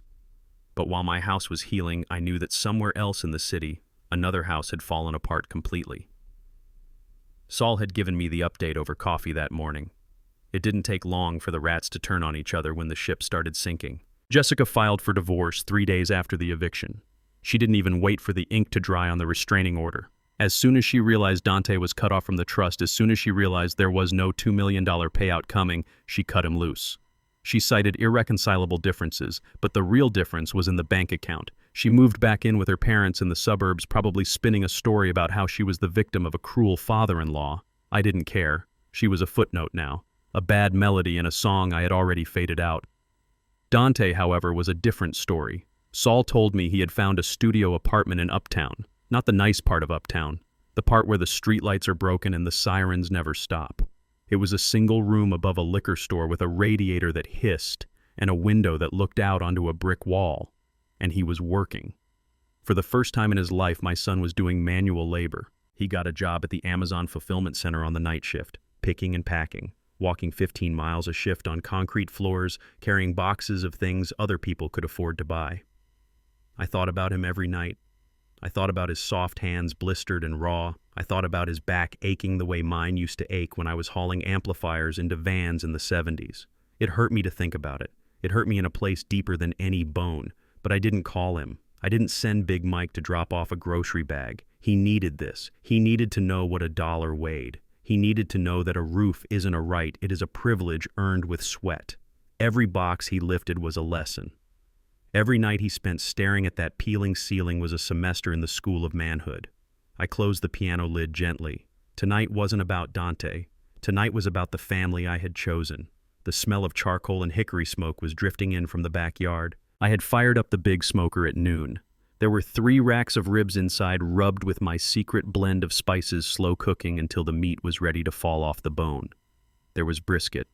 There was cornbread baking in the oven. There were collard greens simmering on the stove with a ham hock just the way Ruby used to make. The doorbell rang. I walked to the door, not with a cane but with a walking stick, a sleek ebony stick with a silver handle that looked less like a medical device and more like an accessory. I opened the door, and Big Mike filled the frame. He was holding a six-pack of cold beer in one hand and a potato salad in the other. "Smells like heaven in here, boss," Mike rumbled, stepping inside. "It's getting there, Mike," I said. Behind him came Saul. He was wearing a casual shirt, which for Saul meant a dress shirt with the top button undone. He was carrying a bottle of expensive bourbon. "To the victor go the spoils," Saul said, handing me the bottle, "and to the man who got his house back." And finally, walking shyly up the path was Andre. He looked different. He had a haircut. He was wearing a clean shirt. He wasn't the desperate, starving student I had met in that basement anymore. He looked like a young man with a future. "Mr. Thorne," Andre said, smiling. "The house. It looks amazing. Come in, son," I said, clapping him on the shoulder. "And don't call me Mr. Thorne tonight. Call me Elijah. You are part of the band now." We moved to the backyard. The sun was setting, painting the Chicago sky in shades of purple and gold. The food was spread out on the picnic table. We ate like kings. We laughed. We told stories. Big Mike told stories about his days as a bouncer at the jazz showcase. Saul told stories about the wildest contracts he had ever negotiated. And then after the sun went down and the fireflies started to blink in the bushes, we went back inside. Andre sat at the piano. He didn't need sheet music. He just closed his eyes and started to play. He played Ruby's Lament, but he played it with a new confidence. He played it with the joy of someone who knows he has been given a chance. I sat in my armchair holding a glass of bourbon, watching him. This was what I was fighting for. This moment, right here. Not just the wood and the brick, but the spirit, the continuity, the idea that music and love can survive even the ugliest betrayals. Saul leaned over to me. "You know, Elijah," he said quietly, so the music wouldn't be disturbed. "I got a letter from Dante today." I stiffened. I didn't look at him. I kept my eyes on Andre's hands dancing over the keys. "What did it say?" "It wasn't asking for money," Saul said. "It was short. He said he got his first paycheck. He said his feet hurt, and he said he was sorry he sold the piano, not because of the money, but because he misses hearing you play." I felt a lump form in my throat. I took a sip of the bourbon. It burned going down. "He misses the music," I whispered. "Yeah," Saul said. He asked if maybe in a few months, if he is still holding down the job, he could come by. Just to listen, not to stay. Just to listen from the porch. I looked at the empty glass in my hand. I looked at the walls of my home. It was a fortress, yes. But a fortress with the drawbridge up is just a prison. "Tell him," I said, my voice thick. "Tell him the porch is open." Saul nodded, smiling. "I will tell him. Tell him he can listen," I added. "But he can't come inside. Not yet. He has to finish his shift first." Meaning the warehouse, Saul asked. Meaning life, Saul. He has to finish the shift of becoming a man. When he does that, then we can talk about opening the door. Andre finished the song with a flourish, a beautiful complex chord that hung in the air like a question mark. Everyone clapped. Big Mike whistled. I stood up. My hip didn't hurt at all. "That was beautiful, Andre," I said. "But you missed a note in the second bar." Andre laughed. "I knew you would catch that." I walked over to the piano. "Move over, son," I said. "Let me show you how Ruby used to do it." I sat down next to him on the bench. We played a duet.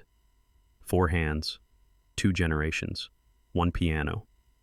The music flowed out of the open windows, drifting down the street past the maple trees, past the streetlights, rolling all the way down to the city where a man in a warehouse was lifting a box and thinking about his father. I played for Ruby. I played for me. And in the quietest part of my heart, I played for Dante, too. Because the blues isn't about being sad. It is about being broken and finding a way to make it sound beautiful. And tonight, in this house on the south side of Chicago, everything was beautiful. The house was finally quiet, but it was not the empty, hollow silence that Jessica had brought with her minimalist furniture and her cold ambition. It was a warm, living silence. The kind of silence that holds a note after the piano key has been released. I sat at the Steinway. The lid was open. The black lacquer reflected the soft light of the floor lamp, casting long shadows across the room. My hands rested on the keys. They were old hands. The skin was thin like parchment paper, and the knuckles were swollen with arthritis, but when they touched the ivory, they remembered everything. They remembered the nightclubs in 1970. They remembered the first time I held Ruby. They remembered the trembling fear I felt when I signed the mortgage papers for this house 40 years ago, wondering if a black musician could really hold on to a piece of the American dream. I played a chord. C minor. It is a sad key, but it is honest. I transitioned into the melody of Midnight in Chicago. It was Ruby's favorite. She wrote it on a napkin in a diner at 3 a.m. after a gig where the promoter had tried to stiff us on the fee. I had fought him for the money, and when we sat down to eat, she looked at me with those eyes that could see right through my armor, and she started humming. I played the bridge now, the part where the melody climbs high, struggling against the bass line before finding resolution. I looked at the silver-framed photograph sitting on the piano lid. It was the only thing I had asked the movers to unpack personally. Ruby was wearing her white stage gown, her head thrown back in laughter, her hand resting on my shoulder. "I protected our house, baby," I whispered to the photo. The sound of my own voice startled me a little. I held the line, Ruby. They came with their lawyers and their lies and their greed. They tried to strip the paint and sell the soul. But I stopped them. The fortress held. I stopped playing. The vibration of the strings lingered in the air, humming against my chest. On the small table beside the piano sat a stack of documents, fresh, crisp paper. The ink was still drying on the signature I had placed there an hour ago with Saul standing witness. It was my new last will and testament, and the revised charter for the Ruby Thorn Cultural Preservation Trust. I picked up the glass of bourbon and took a slow sip. I looked at the papers. They were not just legal documents. They were a manifesto. I had spent my life building wealth, thinking I was building it for my son.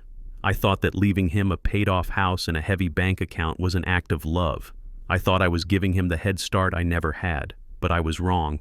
I was giving him a crutch, and when you give a man a crutch, he forgets how to walk. The new terms were simple, but ironclad. Upon my death, the house would not go to Dante. It would remain the property of the trust in perpetuity. It would be converted into the Thorn Residency, a housing and recording space for young jazz musicians from the South Side who had the talent but not the means. Students like Andre. They would live here. They would eat in my kitchen. They would play on this piano. The house would never be empty. It would be a factory of dreams just like it was when Ruby and I were alive. And the royalties. The millions that were about to pour in from the release of the Lost Sessions. 80% would go to the scholarship fund. 10% would go to maintenance of the property. And the final 10%. I smiled looking at the clause Saul and I had drafted. We called it the Dante Rehabilitation Protocol. Dante would not receive a lump sum. He would not receive a monthly allowance to sit on a couch and feel sorry for himself. The trust would pay a stipend equal to the minimum wage for 40 hours a week. But to unlock that stipend, Dante had to submit proof of employment. Real employment. Not investment schemes, not crypto trading, W-2 employment. And he had to submit a quarterly certificate of good standing from a court-approved community service program. If he worked, he got help. If he contributed to society, he got support. If he wanted to be lazy, he would starve. It was harsh, I knew that. Some people would call it cruel. Jessica would certainly call it cruel. But Jessica didn't understand the difference between price and value. I was giving Dante the only thing of value I had left to give. I was giving him his dignity back. I was forcing him to earn his bread so that when he finally ate it, it would taste sweet. I stood up and walked to the window. I leaned on my walking stick looking out at the street. The street lights were humming. A car drove by slowly, its bass thumping a rhythm that rattled the window pane. I wondered where Dante was tonight. Was he at the warehouse? Was he sleeping in his studio apartment listening to the neighbors fight through the thin walls? I hoped he was afraid. I hoped he was tired. Because only when you are tired do you stop running from the truth. I wasn't waiting for him to come back and say sorry. Apologies are cheap. I was waiting for him to come back and say I did it.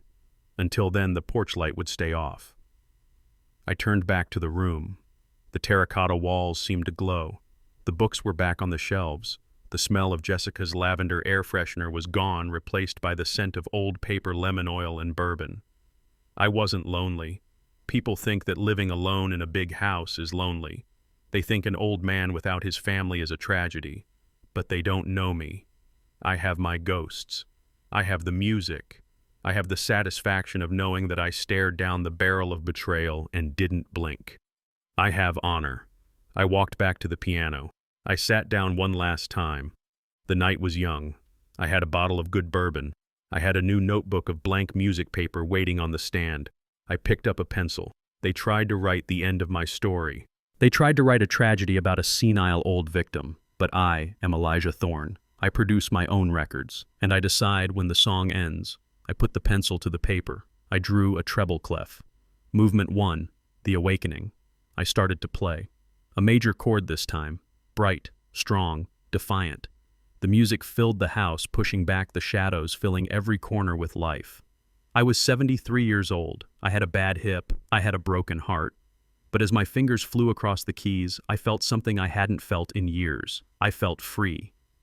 Protecting your legacy requires more than just love. It requires legal preparation and the courage to see people for who they truly are, even if they are your own flesh and blood. Generosity without boundaries is not love. It is an invitation for exploitation. I learned that respect isn't given to the elderly simply because of age. It is commanded by those who know their worth and refuse to compromise their dignity. By safeguarding my assets, I didn't just save a house. I taught my son the hardest yet most necessary lesson of his life, accountability. This is Elijah Thorne signing off. If my story resonated with you, please hit that like button and subscribe. It helps more than you know. And I want to hear from you in the comments. Have you ever had to make a tough decision to protect your dignity against family? How did you handle it? Let me know below. I read every single comment. Until next time, keep playing your own song.